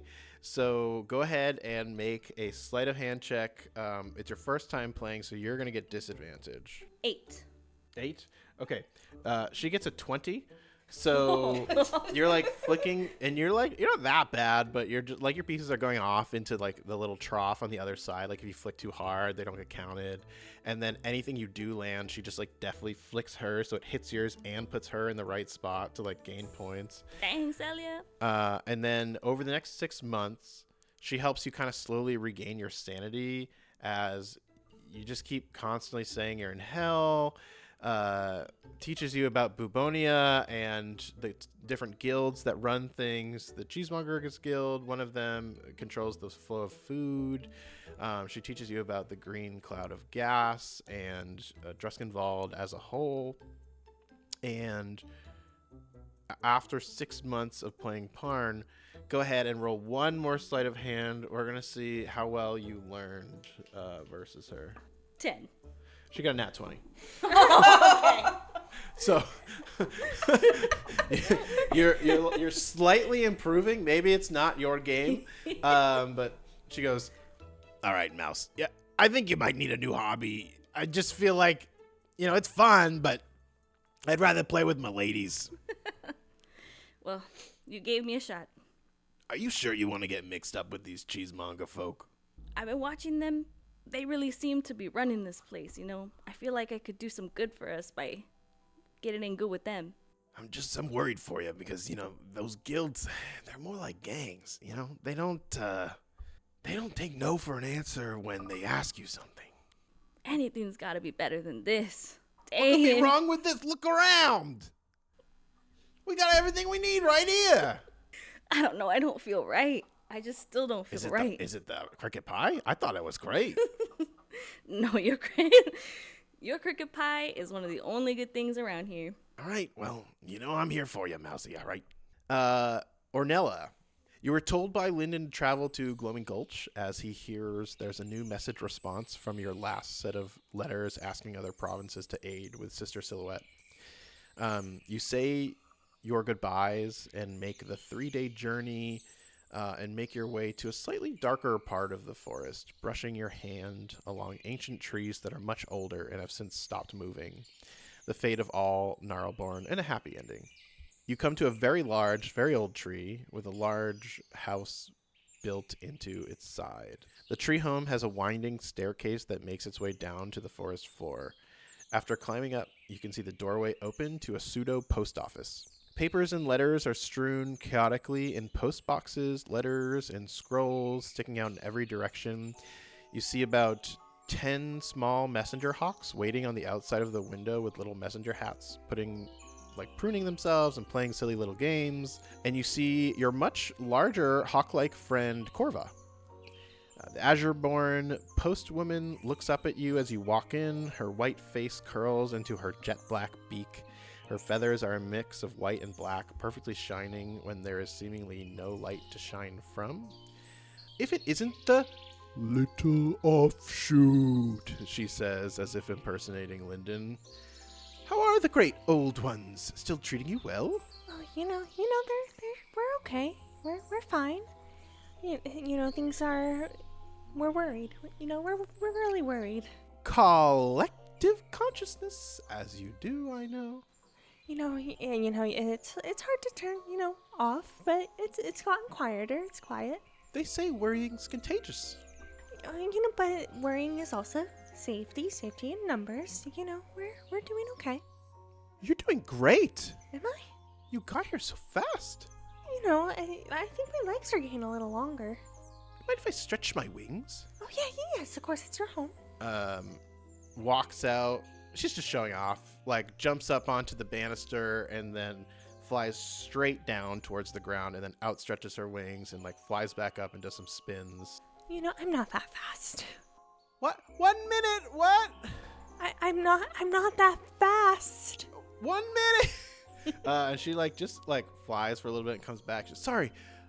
I've been meaning to do that all day. They work you too hard. That's why you're my best friend. Well, best is something.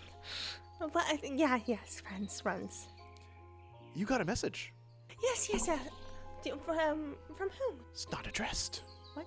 There's no reverse post. But that's not how things are. How are things? People send letters from directions. They say who they're from, and then we read them, and that's how we know who they're from. Is that what the old gods told you? That's just the way of the woods. Is that what Lyndon told you? Lyndon protects us. Spread your wings. I don't have them. It's metaphorical. I don't get metaphors that well. You know this. That is true. I do know that. I try. I just have twigs. You have what? Twigs. Twigs? Twigs. Twigs what? Twigs in my hair. Do you have a twig you need me to get in your hair? Yes, right here, right on the back of my neck. She uses her beak and she's like, Oh, thank you. yeah. Kind of feels like a little scratch. Kind of feels nice. Someone has nice nails. Anyways, a message, and you look at the message and read, and it says, If your wish and desire is to defeat the Midnight Sisters, go to the place where felled trees lie. Well, that's not a very happy thing to read. Bit of a weird one, eh? Do you know where the felled trees are? Could be talking about the edge of Silhouette territory. Well, The Fallen Arbor. Well, that's a awfully far distance to go. It's on the other side from you. You go back to the Pale Wood, then you keep going towards the encampment, and then continue and continue. I could fly there. Have you been there? I have. It's a dark, dark place. Can I go there, or do you think I can bring it back? I don't want to bring it back. Metaphorical wings, remember? But I can't bring even if I fly on those wings and spread them, I can also spread her plague and her darkness, and that's not good. Don't worry, dear. If you get the plague, you'll die. Well, I hopefully die out there, not near my grove. I can't die near You the Pale definitely Woods. will. You won't bring that back. It kills you too fast. Oh, that's good. That's good. She kind of goes about, like, attaches some little scrolls to the other messenger hawks and sends them on their way. And she says, every time you come here, you ask me so many questions about the other provinces and places, and it sounds like you need to go. Yes, but you don't know what I hear. That when I get to the edges, it gets so loud. I've gone to the edge. I saw the river, and all I saw was anything but me in the water. Every face, but not my own. Which river? The one past the Pale Wood? Yeah, you know, like if you I if drink you go from that down, river all the time. You saw faces in the river? Yeah, like faces like my own, but not my own. You know how we're the same. We're all one. But our faces are a little different. Like, you can tell me from the others, right? I think you look vastly different than the others. You. But in the river, we all looked like one. Oh, I would not want to look like Lyndon. Or Pando. You said a girl. Panda's been a little mean lately. Do you think that Pando could be Sister Silhouette? Well, that'd be rather odd. He's a tree. That's true, but subterfuge. I don't think that could be right. He doesn't leave. I think he just doesn't have hope anymore. And I think I could understand. I think I know he feels, but no, he wouldn't betray us. I know. We know. All I can tell you is that you wrote these letters, sent them to the provinces, and this is the response you got. Okay, but I have to spread my wings that I don't have. I have to fly, but I'm too heavy. I just don't know how to get there, what to do. Kind of a downer today. Am I not normal? This feels normal for me. Is this not the first major revelation you've gotten? I guess, but it's so... I'm not Lyndon. Lyndon knows what to do. Maybe I should just go to Lyndon. They'll know what to do. Go to Lyndon. Go to Lyndon. Lyndon survived. What to do. Lyndon Wind survived. Wind splitter. You're mocking me again. I'm not mocking you. Okay, I am mocking you. I thought you were a hawk, not a crow. I can be multifaceted. You're right. I'm sorry. You don't have to apologize. I mocked you. That's true. That's your problem. You need to stick up for yourself. It's not all Lyndon this, Pando that. What about Ornella? Well, Ornella wants to go. Ornella can go. I beat Pando a couple months ago. I actually You beat kicked him. his ass, didn't you? Yeah, you should have saw it. I was so proud. I don't know if I can do that elsewhere though. Do what? Just hit one. Why? You already did it. But he's Hit me. Pando. Hit me. Go on. Come on. She does her best, and she just takes her hand and she just kind of whacks her up the head. What the fuck? You actually hit me! You told me to. Why Why would you hit me? I'm so sorry. I don't understand. What did I do? Nah, I'm just fucking with you. I didn't scratch you, did I? And like she's towering over Corva, You like just got making sure. leaves all in her like feathers, and she's like, oh my. She takes like kind of a clawed like hand and helps pick them out very slowly. She like holds her wing up, and you kind of like do this weird like tree bird thing. Just kind of like shake her a little bit for the leaves to come out. You hold her up and just shake her, and she's like, not the first time. Are trees and birds meant to talk to each other? Do you ever think about this? I don't like to think about those things Just much. Do things ever just feel weird to you? I think you've been a great friend to me. Well, I appreciate that. It's hard to think outside the grove. You're the only one I know outside the grove. You ask many, many, many questions. You travel. I don't travel. I'm a homebody. What do I always say about traveling? You know, I can't remember. Oh, come on. I like hearing you say it. Without travel, you'll never... spread your wings. I know. I'm gonna do it, I think. I'm going to. I'll get there. I have to, right? I have to. You don't have to do anything. Well, if I don't, we all die. So, I think I have to do this. Yeah. You said it. I'm gonna die, aren't I? She puts her wing over you and says, probably. Okay. But it'll be fast. You're not gonna die. I was kidding. What the hell? You are dark. So First you punch me in the face, and then you talk about dying. I didn't punch you in the face. I slapped you upside the head. Sorry, what's the difference? Like right in the It was beak. open fist? It was more of my... the If hand that's didn't go... open fist, you're gonna be fine. Really? It did hurt. Okay. I do have hollow bones, though. Yeah. But that's why you can fly so well. This is why I'm we're not... friends. Yes, I'm not hollow. I'm very solid. She like pecks you, and like gets one part that's a little hollow, and she's like, you're a little Oh hollow. no, am I dying? Grow some wings.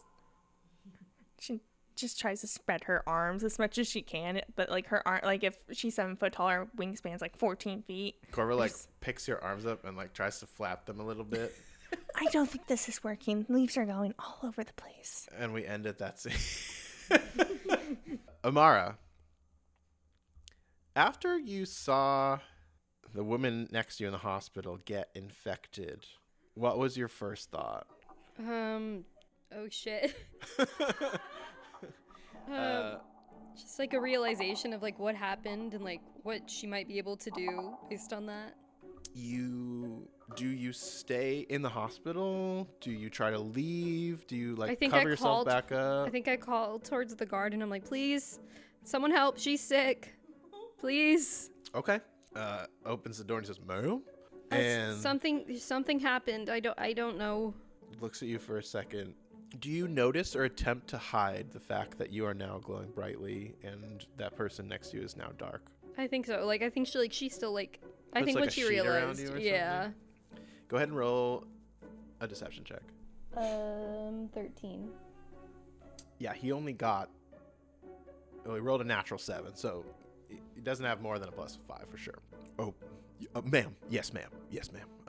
And you hear clomp, clomp, clomp, clomp, clomp as he runs off to try to get, like, a nurse. And Mina runs in. Oh, my. You're better. This is great. Well, is she going to be all right? Oh, dear. Did this just happen? Were you... Did you touch her? No. No. Okay. That's okay. What happened? Was there... Did something happen? Is there a magic light? Were you just sleeping? What was it? I was just sleeping and I woke up and she needs a doctor. You need to go to his house. She needs help. Oh, my. Right away. This is wow. This is weird. You're feeling okay? No. Okay. I don't know if I should be near you right now. Right. Maybe you stay here. Okay. Cause you already got it. Do you still have it? I don't know what it is. Okay. Maybe the bandages worked. We could try that. It's the ice chips. I'll get some ice chips. Yes. But I'll go see if I can get the doctor. And you see a couple hours later, like a man in pajamas with like with like gold glasses on his forehead steps into the room. Looks like a really old elven man. Comes in and says, I don't believe that anything past this hour of night could be worth getting out of bed, coming all the way over here. Holy shit! This woman's about to die. Why didn't you tell me sooner? He's not looking at me, right? No, he looks at Mina God. and the guard, and the guard's like, "That's not my, that's not you, the nurse. What? Like, you're just big. I don't know." And Mina goes, "Well, you said, do not disturb me unless someone is dying. Someone is dying." Okay. And he like bursts into the office and he takes out a wand that has a magnifying glass on the end of it, and you see like a blue arcane light like transfuse into it as he inspects the woman. And he's, oh my, this is a natural disease. And you're telling me this woman, points to you, was infected mere hours ago, and now this woman has it. We don't know if I was infected. It could, I just woke up. I don't know what's going on. Did you experience this same symptom, the darkness of your light? As the Relicborns have light, it is a good measure of their health. That is one of the things I first check when I get to a patient. Well, yes. You see another doctor come in.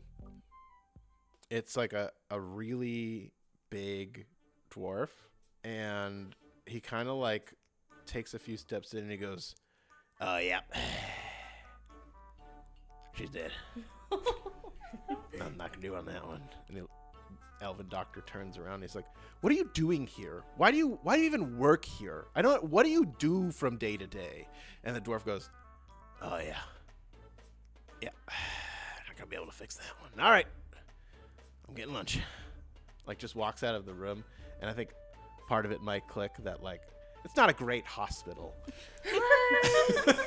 10 doctors, and it's not a great hospital. And the elf just goes, "Oh God, I cannot be here 24 hours a day, 7 days a week.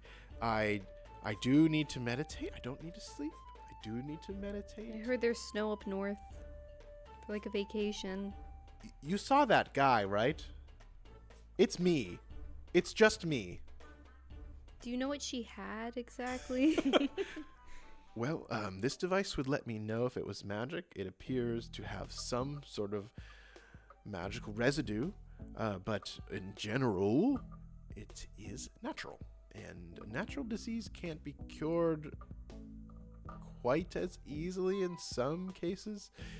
We do have an order of clerics and paladins who may be able to help. I will reach out to the Order of the Argent Martyrs. Hopefully they can send someone and try to cure disease. That's the only path we have right now. I've never seen a disease like this. It looks to be some sort of black rot. Hopefully not infectious to the rest of us. He's like holding a mask to his face and like takes his wand magnifying glass and like wipes it on a nearby cloth and like throws the cloth in the trash. I was gonna say everybody just collectively takes like two Everybody steps takes back. 2 steps back.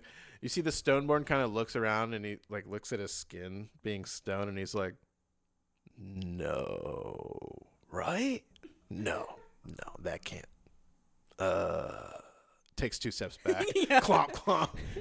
Just in case. "Sir, ma'am." And then you says, we should get you out of here. Right. I feel better. Maybe I should just go. I don't, there's... Sorry, you're going to go? I mean, I don't feel like there's much you can do anymore. I feel like I feel better. Feel better. Feel better. She's better. She's better. Medical mean, science. Take the textbook. you can't throw cure... it out the window. Who cares, right? I mean, you can't cure her, like... Where will you be if we have some questions for you? Like, what kind of questions? Like, why is this woman dying and you're not? I don't know. I believe you, but there's certain things we can ask. Like, I know you're new, yes? How did you wake up? Why did you wake up sick? If you don't know that, what objects were in the room that you woke up in? What objects were you exposed to? Who did you interact with? Could anyone else be infected? She pukes. Sorry, you're not sick? I think it's my stomach. I don't know. I'm gonna get you a place to go. I would like you to go there and not leave. What place is it exactly?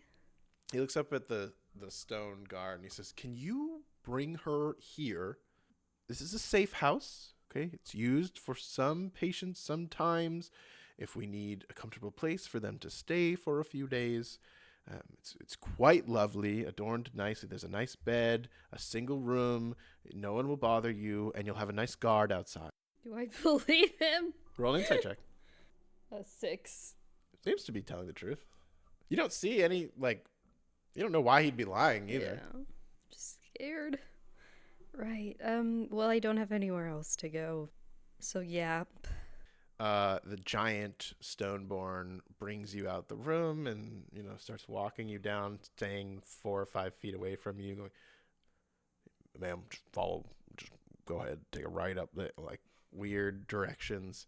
And you see the dwarf eating a sandwich, beyond the nurse's station going, yep, she's dead. Oh. I'm the best doctor in this place. He wasn't talking about me, was he? She's dead. You walk out of earshot, and you get to the safe house. Or do you try to run, or? No, I think she's too scared of anywhere else right now. Yeah, he brings you through a few different streets. It's nearby. It's only maybe 15 to 20-minute walk away. And it's plush. It's well adorned. You feel cozy and comfy inside. Ma'am, I'm going to be right outside the door. Guarding for you, I guess. You were the sick woman? I don't think she's gonna cause any problems anymore. But I just feel like a prisoner now almost. Why would you say that? Ma'am, same roles. You don't... What if someone comes and attacks you? I just got here. You may have spread a magical disease. Right. Who knows how the public's gonna take this? The public? Amina's a gossip. Why would the dwarf doctor? He's probably told everyone. I don't even know my last name. And they're gonna put me in the newspaper? I don't know if they'll put you in the newspaper, but people are gonna know. Great, I'm gonna go to bed now. Listen, I'll be right here. If you need something, ma'am, I'll get it for you. Thank you. You need me to go to the newsstand? No. Get you a magazine? I'd really rather not. Want some popcorn? No. It's good popcorn. You guys offer a lot of snacks here. Sometimes it feels like if you give someone a snack, they won't infect you. Feels like that's the end of this conversation. So I'm gonna. If you need something, thank you, ma'am. Goodbye. Sometimes if you give someone a snack, they become a fast friend. Whatever. Very nice. Felonious, she's going through a lot. Walk in. You spend some days in this safe house. You feel much better. You feel much better, right? Do you? Do I? You spend a couple days, and you're starting to feel better. And then darkness creeps back into you slowly. Roll a wisdom saving throw. 16. Okay. The doctor comes in, asks you questions. You don't know anything. You can't tell him anything. You just don't know. Or if you do have any memory of anything, you're not willing to say anything. And eventually he says, "You're welcome to go. Unfortunately, the woman did succumb to the disease. She couldn't tell us anything. She woke up briefly and started screaming and Thank you for vomited adding a little. Oh, sorry. I won't Yeah. tell you she vomited blood. And it was a lot. God. She was a bad woman, so it's not as sad, but it is still intriguing. Thank you. Thank you. You're welcome. I mean, where else could I go, really? Have you spoken to Scribble? I've spoken to like 3 people. So But Scribble's yes, I've not. spoken to Scribble. He didn't tell you where to go? No, he told me to go to the hospital. He told you to go to the hospital. Of course he did. You're sick. We're more of a found family dynamic here.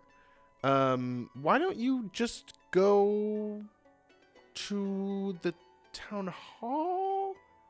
Order of the Argent Martyr? There's a bunch of places people will direct you. Are there temples of any sort?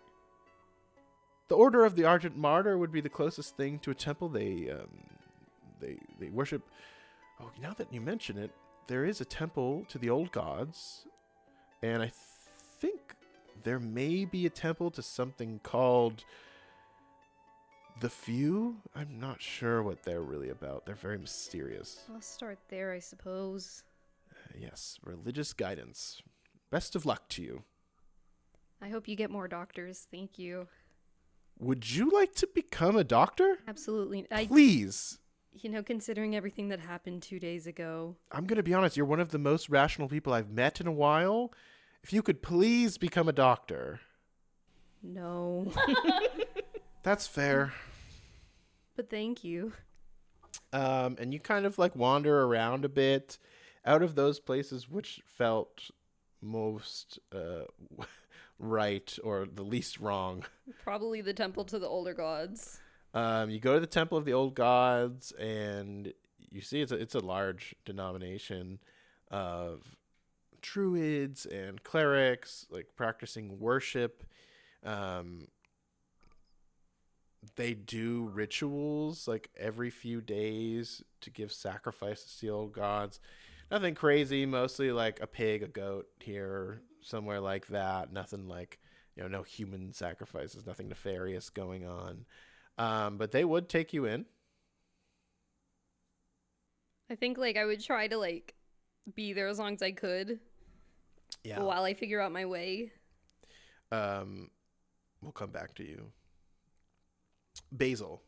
Oswin Abernathy sits at his large stone desk and reclines in his huge plushy leather chair. Kind of the one nice comfort he affords himself as Dominion Warden of the Order of the Argent Martyrs. Basil, how are you liking it here? It's nice. You are doing an excellent job. You are a ray of sunshine, honestly. You've been great. The only thing I can say is your views over the course of the last month have been getting a little more, I don't want to say radical, black and white. Well, you can only find faith in the power of belief. You can only find faith in the power of belief. Sorry, is that a phrase that means something? You can only find faith in the power of belief. Well, the more ardent your belief is, the more power your faith has. I see where you're coming from. Excellent. Basil, what are we here to do? What are my paladin oaths again? Welcome to my world.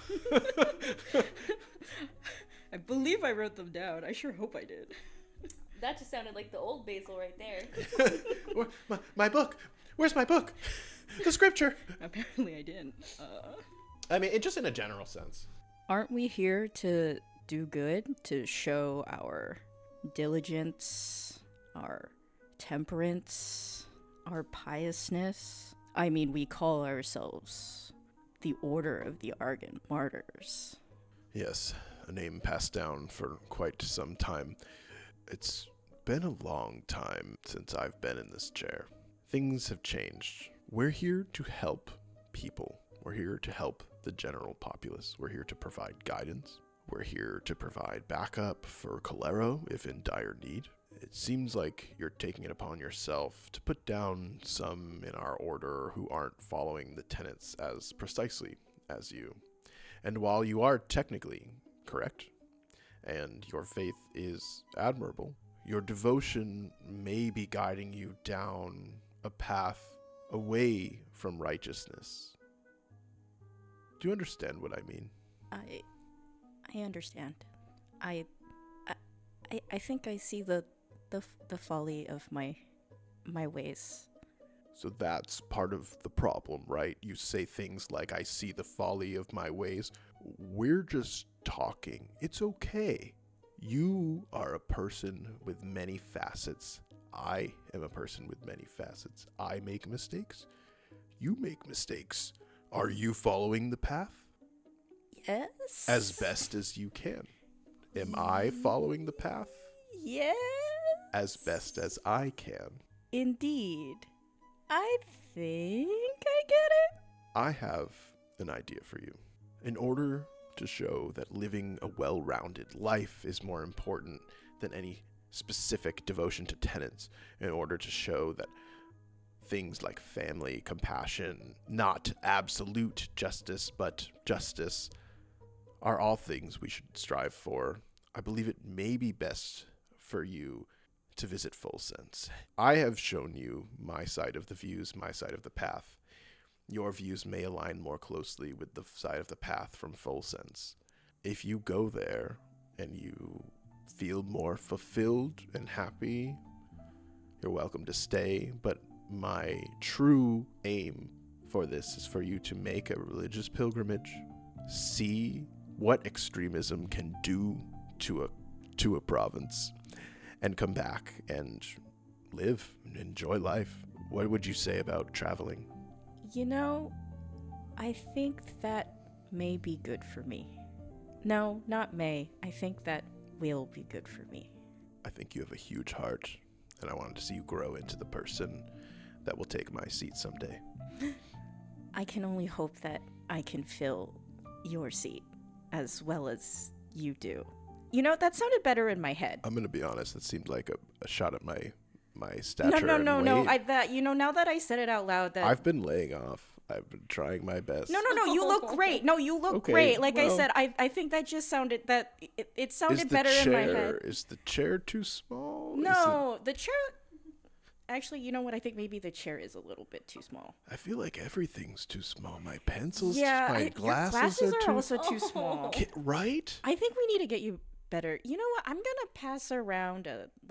If you could get a rec going, Yeah. that would be great. Yeah, we're gonna. Maybe Yeah. we can take some of the That would type really be and nice. help you get some bigger glass. At least bigger glasses. Rec for your journey, rec for my glasses. Yeah. Well, I mean, I'll figure out my journey, but definitely your glasses. You both just end up shaking your head for like a full minute. Like, yep. And then He's a bigger right. chair. He's like moving around. He's like looking forward to the future. You can see a little gleam in his sparkle in his eyes. He's like, I'm gonna get a bigger chair.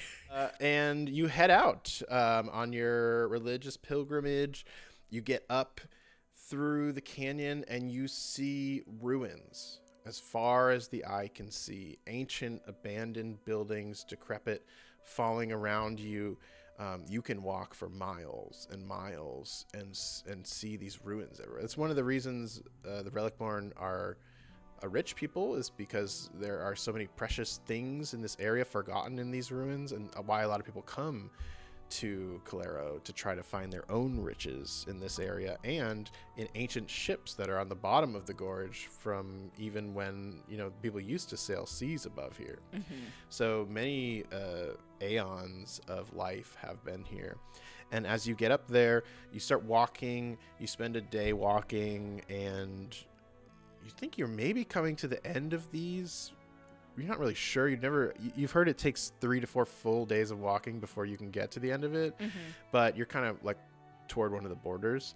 So all of a sudden you see a huge, great bonfire roaring in some ruins nearby. I am immediately filled with anxiety. The memory of wet, slick, cool oil and warm heat flashes for a second. I'm like, Is Basil able to compose herself? I think she like takes one step and like looks like just dead-eyed, like PTSD into the fire, and then like shakes it off and just goes, "Nope, I'm fine. I'm here. And then I walk towards the bonfire, but like exceptionally shaky, like I just had like the jitters. The second that you walk towards it and accept it, it's gone. You get into the area and you notice that this is an ancient cemetery. You look around, you can see graves that maybe had markings, maybe not. It's hard to tell if they were etched off or what the deal was. And you see ancient items like littering this place. It has not been touched at all. The other places have been ransacked, like people looking for treasure and etc. And it seems like no one has been here for a long time. Is there anything of like particular note that I would see, like any sort of treasure or like anything glinting on the ground? You see a huge glinting and gleaming religious symbol that looks exactly like the one in your skull on a huge tombstone. I walk towards it. It's glowing brightly right in front of you. You can see the gold lines etched into the rock grave behind you. I put my hand on it. A blast hits you. You fall backwards. The grave somehow becomes open. And as you fall into it, instead of hitting dirt, you fall on fresh grass. The view around you changes, and it seems as if you were teleported somewhere. You see a covered bench with a gas lamp next to it burning bright. There's nothing else around. I like look around and just go, hello? Hello? Hello? Hello? Okay, that's not ominous. That's fine. We covered this in our training, Basil. We can do this. And she like pulls out the handbook that she's getting and flips through it. There. Okay, there's nothing in here. That's fine. We're okay. I'm not okay. I'm not. Oh my god. What do I do? And she like starts, like she's like pacing in a circle, but it gets like kind of more erratic and more like kind of elliptical before she kind of like ends up bumping into the bench and is like, takes a seat on and just goes, okay, we're not gonna panic, And with that, Mouse, you are walking with two co-enforcers directly above you in the chain of command in the Cheesemongers Guild. They're the type of people who give you like low-level tasks to accomplish when your services are not employed by the capo above them. It's kind of the classic mafia structure. And one of them says, "Yeah, don't worry, Mouse. This job is gonna set us up for a long time. All we need you to do is go in the cemetery, distract the Undertaker, and run when he gets wise. No fighting or anything. You'll see." So you just want me to go distract the Undertaker? Yeah, you do this, you make sure Elson hurries up on that promotion she's been promising you. Might even introduce you to the district manager. All right. Any particular way you want me to distract this guy? Mouse, you're employed for a specific reason, right? Yeah. You're employed by a specific reason, right? What'd you say? I said specific. Yeah, you're employed for a specific reason, right? Right. Right. What is that reason? You're mousy. You can do things like distract. Right. Okay, yeah. I got it. Yeah, you can do this, Mouse. You're Mouse. You're the guy for the job. All right, I guess here I go. That's the Mouse we're talking about. And you see, as you walk towards the edge of the city, the cemeteries are almost endless. These people do believe in burying their dead, and you can walk for there's a lot of dead. I mean, the plague gets what the plague gets, but also people have a lot of offspring. People get reborn a lot here. It's a very come and go place. There's a lot of turnover in Bubonia. High turnover rate in Bubonia. And you walk in. Go ahead and roll a perception check and an insight check. Actually, either one. They'll give you different information though, so let me know which one you want. They're the same. 15. So I guess insight. On a 15 insight, your sense of danger goes off. You notice that there is no Undertaker. You notice that the area that they described you would be going to does not reflect this area at all. Things just seem off in like a deep sense. And you whip around as a black bag is placed over your head. Oh, what? You just couldn't slow down and take your time like the rest of us, could you? Good riddance. Enjoy the smell of fresh earth. And you struggle as you feel yourself being thrown through the air. Black bag on your head. You feel a whoosh, and you fall for a long time, but you land more softly than you should have, and you feel cool, wet grass under you.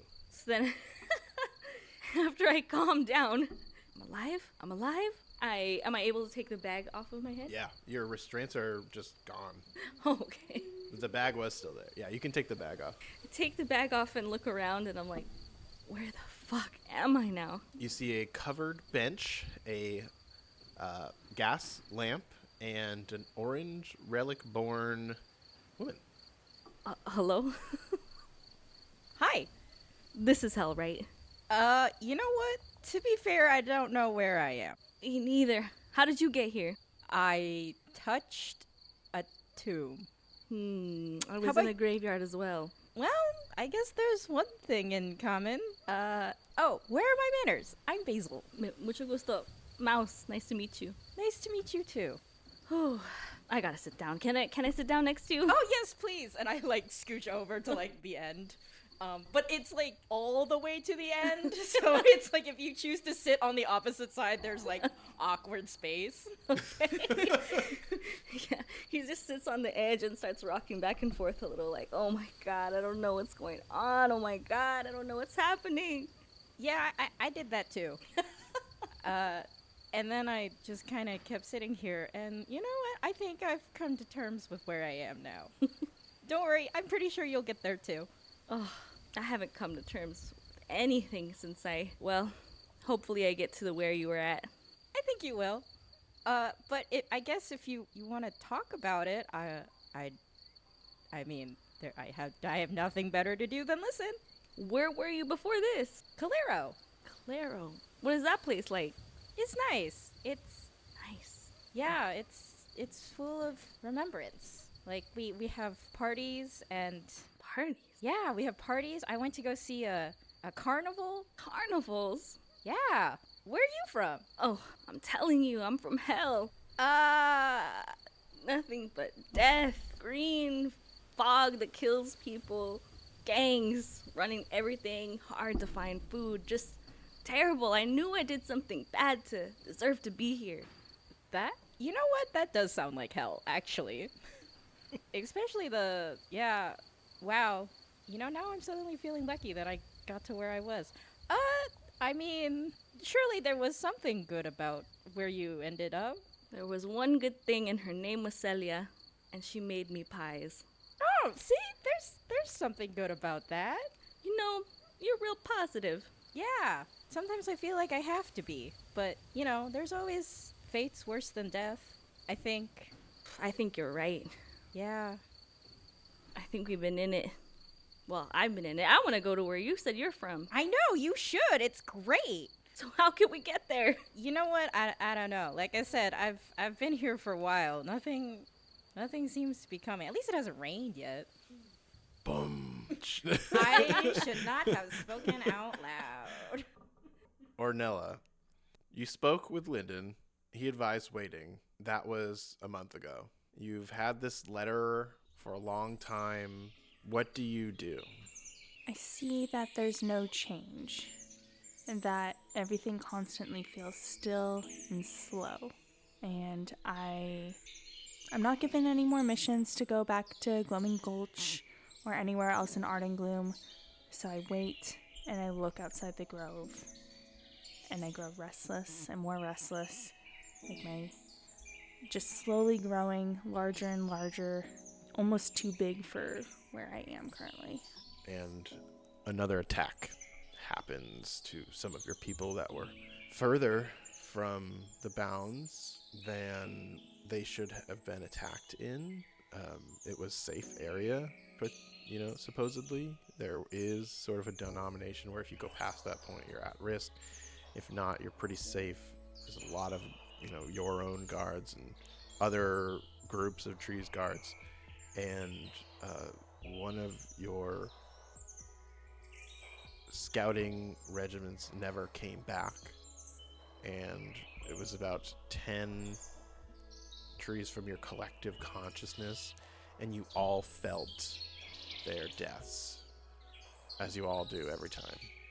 And it's just this horror, this gnawing feeling of, while we're so full, I feel so empty with every death. I feel their pain, the darkness, as it's drowning, and I just feel like I'm going under, I'm going crazy just staying here. And I find myself at the edge of the grove, just looking out. You come to the edge of the darkest part of Arden Gloom. You were told never to come here. The ancient gnarled trees are devoid of vegetation and seem to cry out for help as black ooze drips from every orifice. As you look, you can see patches of earth that are raised, spaces where Gnarlborn fell and died, starting the process of becoming one with the soil again, but sowing black corruption into it as they do. Do you walk in? I walk in.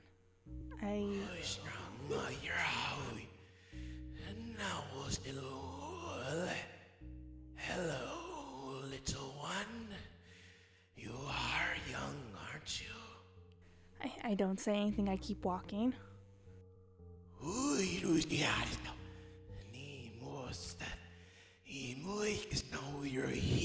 I hear you want to kill me. That's so mean. What did I do to you? She still doesn't say anything. She's holding her mace close to herself, her hands. There's little leaves just growing from her hands as she holds her mace. You're see, I ain't mistaken, running to get to me, I see. Run faster, you aren't there yet. She doesn't see me. She's not here. I'm okay. And she said, I keep running. I believe you'll get the chance. You run, you fall. The earth opens in front of you in what appears to be an open grave. You fall into it, and as you're about to hit earth, you fall and you hit cool grass. And for the first time since you've been in Druskenvald, the voices of your collective consciousness are gone. Where's everyone? Where are we? Where are we? Why is it quiet? It's so quiet. I look up and I see what's around me. You see a covered bench, a gas lamp, an orange relic-born, and a tall, thin? What would you... Muscular? What's the description? Muscular mouse. Tall, thin, muscular mouse. My bad, rat. Well, rat, but... looks a little mousy for some reason. Rat derogatory. Rat derogatory. Rat is racist in basketball. Let's be honest. Ornella straightens up completely to her abnormally tall height at this point. And she turns around, and this is the first time she's seen anyone but Azureborn or a Gnarlborn, and she's like, "What the fuck?" It's like I feel like both of us just collectively turn and look to see this new person, and there's still that awkward gap between the seats, and we're just like, "Oh, someone new." You're Bones. Yes. Well, don't look at them though. I Is just it I rude don't to look at her bones. don't look at my bones. Is That's My weird. eyes are up here. But there are no eyes. You're just a bone. It's a bone face. She like points at the holes of her skull and be like, right here. It's just the occipital bone. Yes. So your bones. Okay, but don't look.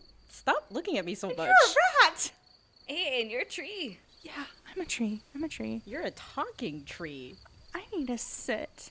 And she squeezes in that awkward space in between the two of you, absolutely trying to curl up to be as small as she can, but her head kind of hits the top of the covered bench Oh. as she just tries to sit. And she's like, oh. Some of your like branches are bent on the like as your head's craned. Leaves are rain, like some of the dying leaves is like that just kind of fall off with time, like are falling onto your heads. Basil just like looks up at you and just goes, "So, how'd you get here?" Well, you know, they sent me on a very important, well, they didn't send me. I decided to go with, they told me to wait, but there were too many. I was running and she was there and she was yelling at me, but she said, I'll get my chance, and then I fell into a grave. More graves. More graves. Well, I think it was a grave. It could have been a pit. It could have been a ditch.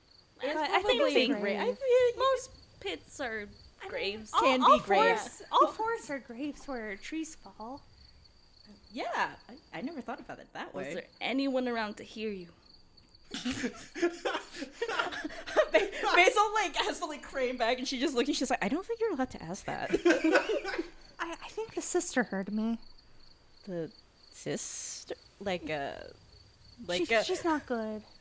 She's bad. Basil's like the sis, like pushing No, her hands and like in prayer, no, sister. No, like a sister. She's like a sister. Ah, okay. She's not good. She's a bad sister.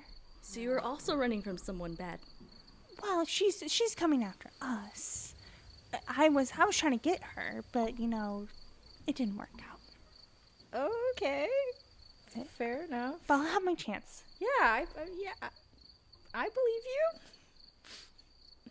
I have, and she just like leans back to speak to Mouse. Goes, I have no idea what she's talking about. Your bones. I can hear you. Oh, well, I mean, I don't know what you're talking about, but I have faith in you. Oh, good. Yay. Amara, over the course of the next month or so, the intense need to spread the disease that wells up inside of you comes and goes. Eventually, you find that after enough days, you start to lose your mind. Several times, you decided to stop go. infecting and see what would happen. And you would hear Talona's voice in your head. Spread the pestilence. Spread the plague. Infect others. Only the worthy will transcend.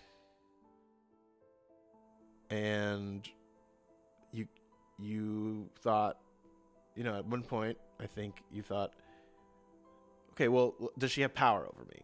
Right? Like, is this just like, am I addicted to something and can I just refuse it and try to get over this and go cold turkey? And eventually you lost your mind to the point where you had to infect the closest person to you, which luckily at that point you were in the middle of, some back alley street.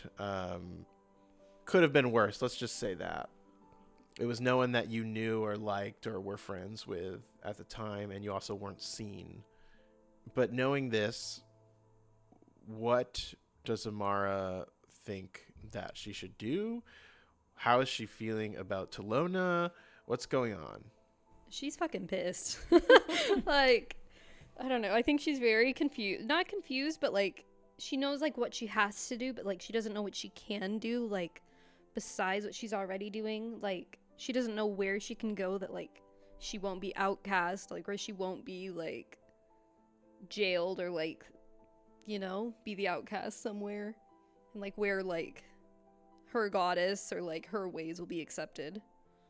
The first time you lost your mind and had to infect The someone, first time. you happened upon an older plague-born man, and he had a map from here to get to Bubonia, the land of toxicity and pestilence, in a place where it's expected these people are going to get the disease, and This is heaven.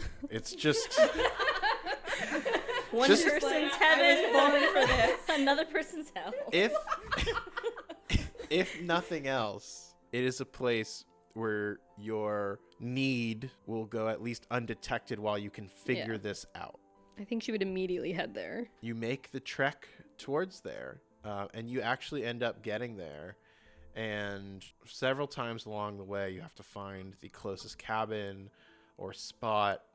You train as you go. You work on your acrobatics and athletics and like the other things that are turning you slowly into an adventurer. And one night when you get there, you're really trying to resist. You're trying to practice like resisting and get control over this thing that this god has this hold over you. And a little rat, an actual little rat, comes over to you and looks up at you, like twinkles his little nose, like kind of like sniffs you, and then climbs up your leg over the clothes.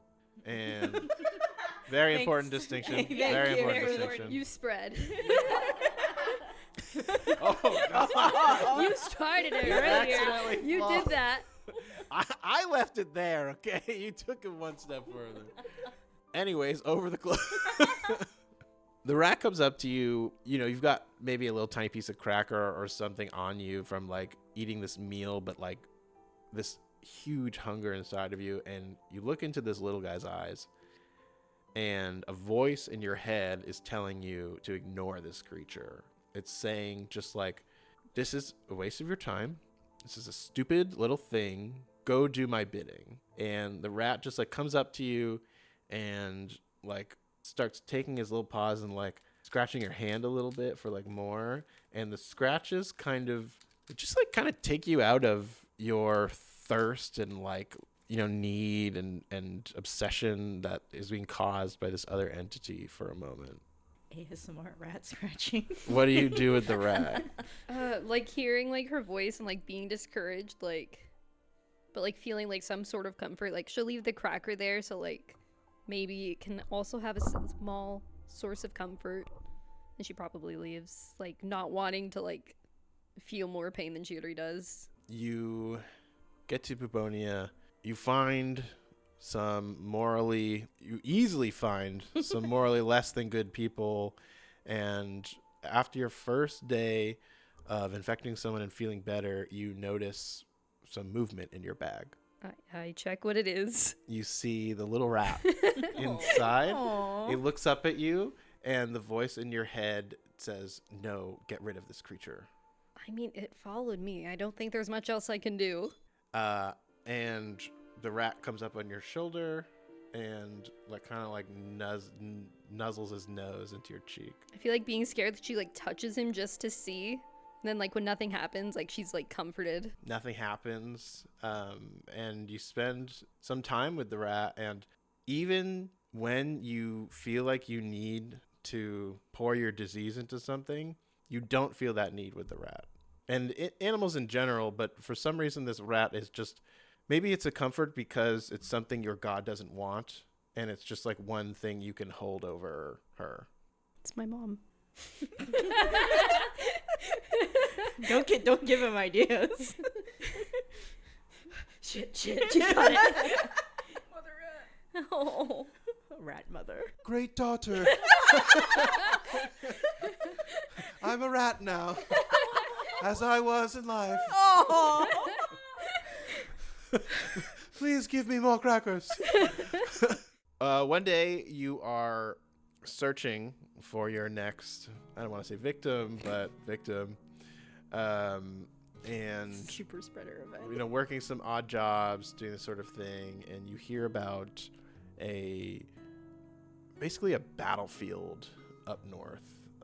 that you can go to where people are constantly waging war and killing each other, and like death is just like another part of their day-to-day.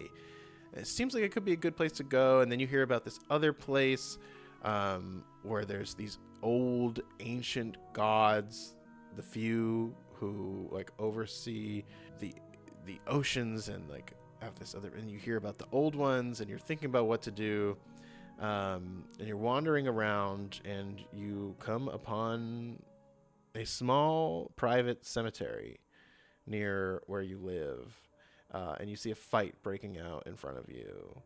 There's like a large plagueborn and a smaller ashborn going at it with knives, cutting each other. Do you have like, are like they yelling about anything like specifically, or are they just? You were short on the last shipment. You've got enough, you damn junkie. I get you snuff powder every week. I give you the same amount every week. It's the same amount. I've got a scale. You put extra rocks on the scale. There's like a back and forth, like all like drug exchange, altercation. It's been a few days since your last infection. You do feel it kind of welling up in you again. What do you do? I think she like goes forward and like puts her hand on both of them, trying to like push them apart, but like keeping her hand on both of them, and just like, you know, like From both sides of you, half and half happen. They go, "What the fuck did you just do to us? What's happening? Why's he got black spots on him?" And they try to grab you. Go ahead and make an opposed athletics check. 17. You like jump into the air, start running away from them. They go, "Hold it, get back here." And then as you do that, you're running, you see your rat go out of your pouch onto your shoulder and try to like push you and nudge you as you continue to run. Like Ratatouille. Yeah, it's like scurrying on like your right side of your face. Yeah. I go like the directions he's telling me. As you go the direction, you start to move that way, but at the last second, the grave opens up underneath you. He was trying to take you away from this, but it seems like this open ditch appeared out of nowhere, and you fall onto cool grass. Rat still clutching your shoulder as hard as his little paws can. And you see a covered bench, a gas lamp, an orange relicborn, a large plague-born muscular man, and a tall aspen gnarlborn. Where the fuck am I? Guys, there's another bone person. His turn. Like, oh. She's like very covered too. Like you could only like, if you really see like even just like barely like through her forehead, like her whole mouth and like everything is covered. Mm-hmm. She Yeah. just like obviously like does not want to be a skeleton. Hey, look, she also doesn't like showing her bones. I don't understand you and your bone. Your bone? Whoa! Your aversion to showing your... It's rude. Why is it rude? Well, at least for me, I think it's rude. I don't understand. I don't hide my bark. I show my bark. Okay, that's fine for you, but for me, I feel like it's rude. Okay. It's Maybe, okay. I don't know about her, though, or them. We're... Who are you guys exactly? Well, I'm Ornella. Oh, I'm Mouse. That's very literal. And then, like, Basil tips her hand. She goes, Basil, I see we are both relic born. Yes. Did you meet Scribbles? He was a lot. Yeah. He was overwhelming. He took I didn't like the whole place in general. Oh, that's unfortunate. I guess our time there was not the same. Did he? No, never mind. Yeah, Scribbles was weird. I think we can both agree on that. Where are we exactly? That's a really good question. I don't know. Thank you. Oh, okay. Yeah. None of us know. None of us has figured that out yet. There's grass here, and it's quiet. This is the quietest it's been for me for a really, really long time. What was your name? My name is Amara.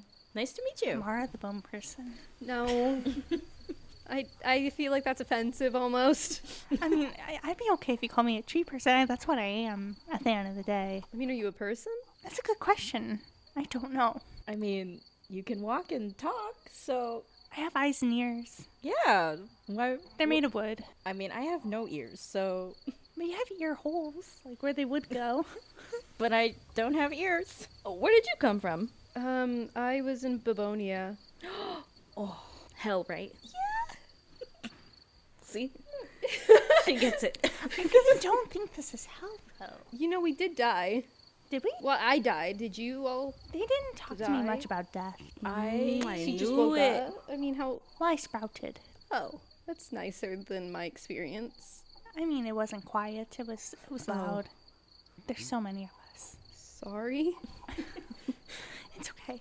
Right. So you're from Babonia. Where are you from? The Ardenwood. Where is that exactly? North in Bubonia. We were all running. I'm running. Well, I was running. Were you running? I wasn't running, but there were some bad people around me. They tied a sack over my head and pushed me down. Why did they do that? I don't know, to be honest with you. It's kind of I think they were Like, jealous. You were just on. You were just on the street and they threw a sack on your head. Well, it's a long story. I was trying to get in with these guys, and I don't think they like me very much. That does sound like hell. Did you do like Thank you. too much too soon? Because that's what happened to me too. What? Yeah, I just got like a little too into it, and then they sent me on pilgrimage. And she like kind of just is like zoned out. She's like, I don't know how I feel about that. Are you okay? I will be. So you're good. religious. Yes. Who do you worship? She like points to her forehead and she goes, the silver path. What is that? Well, it's a god and also not a god. It's complicated, like everything here. I'm still learning about it. So you died? Yes. Sorry, is that offensive? No, it was just confusing because I just woke up and then Scribbles told me that I had a past life, but I don't really remember anything about it, and so now I'm here in it's long. Well, this is fun. What about you? Did you just wake up and meet Scribbles? I did. He was, a lot. Yeah. It Where did was he send you? to a hospital. I was not feeling well. Are you feeling better? Yes. Oh, that's good. As of now, yes. Oh, excellent. Thank you. Did the hospital help you? No. Well, that doesn't sound very good. Do you need a cleric? No, I'm doing better now. I was able to talk with them, sort of figure it out. They don't have many good doctors in Calero, so if you get sick, don't go there. I would suggest otherwise. They have one good doctor. But yeah, We have many healers in the Arden Gloom. they should have sent me there then. It was not great. I mean, it's quite far away. I mean, I never made the trek myself, but, my friend said it's at least several day journey by wings. By wings? Everybody just looks at you and goes, by wings? Well, I don't have wings. No, I can't fly. But, the Husherborns, they're birds, kind of, but they're people, bird people, right? Bone people, rat people. Don't call us bone people. Are we people? I don't know. These are the deep questions. Have you guys walked around, or is it just endless? It's just this. I don't know. I just sat on the bench. Yeah, she joined us. Yeah, you guys look comfortable. You can go. No, it's okay. Stands up. Just like, do you want to sit? No, please, I insist. okay. If I can move. No, I like standing. Are you sure? Yeah. Okay. How long have you guys been here? How long have we been here? Does time even move in this zone? Time moves very slowly for me. It's hard for me to tell. You do know, since you've been here, it goes from, dusk to complete midnight back to, almost dawn, twilight morning and twilight evening.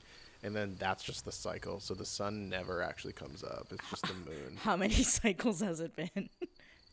Since we've just been sitting here on this bench. sitting Since or at you've least since been there? Basil's been sitting Oh, there. yeah. It's only been probably a few hours. Oh, okay. Yeah, not very long. Oh, that's good to know. Yeah, maybe not even. Maybe an hour or two. Oh, okay. Yeah. I mean, I've only been sitting here for a bit, and then everybody else joined me. Yeah, she was the first one here. Yeah, that was... How did you get here? I touched a tome. Right. Yeah, no, literally, I was on my way to pilgrimage, and then I got out of the canyon, and then I saw... we're not going to talk about that. I just found a graveyard, and then there was the same symbol that was on my forehead, so obviously I was, curious, so I touched it, and now in the grass with the bench. And then Mouse joined me. It was great. Maybe if we touch like random things, I don't know. Maybe. Have you guys like touched things? What if we touched each other? I wouldn't appreciate that. You don't want to touch me. Oh. I do. I'm a little I don't want to prickly. touch you. You might get a splinter if you touch me.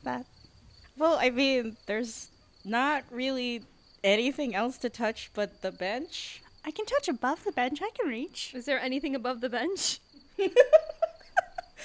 Far away from you, all you see is this fog, this dense gray fog. I just see fog. Well, this is great.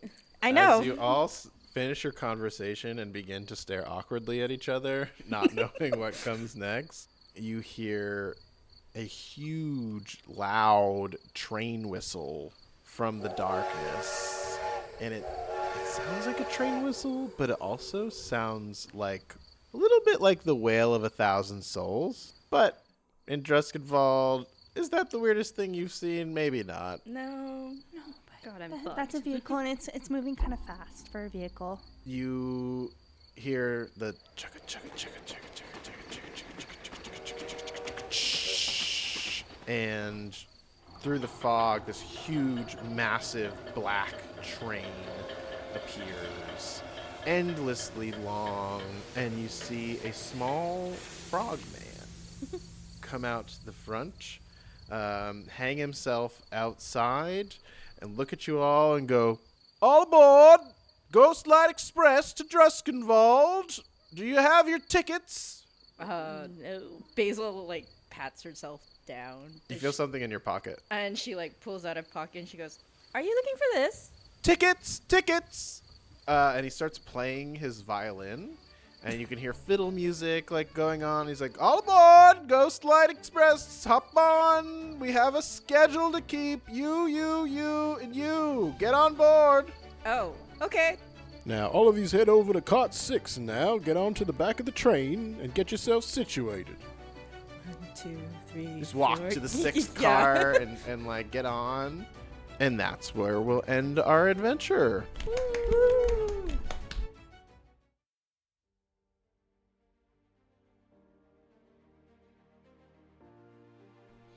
Dear listener, thank you so much for taking the time with our humble podcast, and we hope you enjoyed the show. You can follow us on Instagram and YouTube at Coffee and Kobolds, and on TikTok we are Coffee and Kobolds, just the N. Tune in next week for our After the Episode chat, and the following week for Episode 3. Catch you next time for a warm cup of D and Joe coffee. I don't know. There's a joke there, but I'm kind of tired, so all right, bye.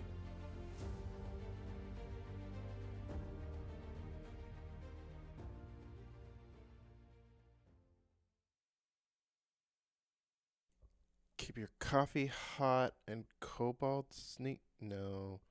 Refill your mug and roll initiative. Oh. Maybe.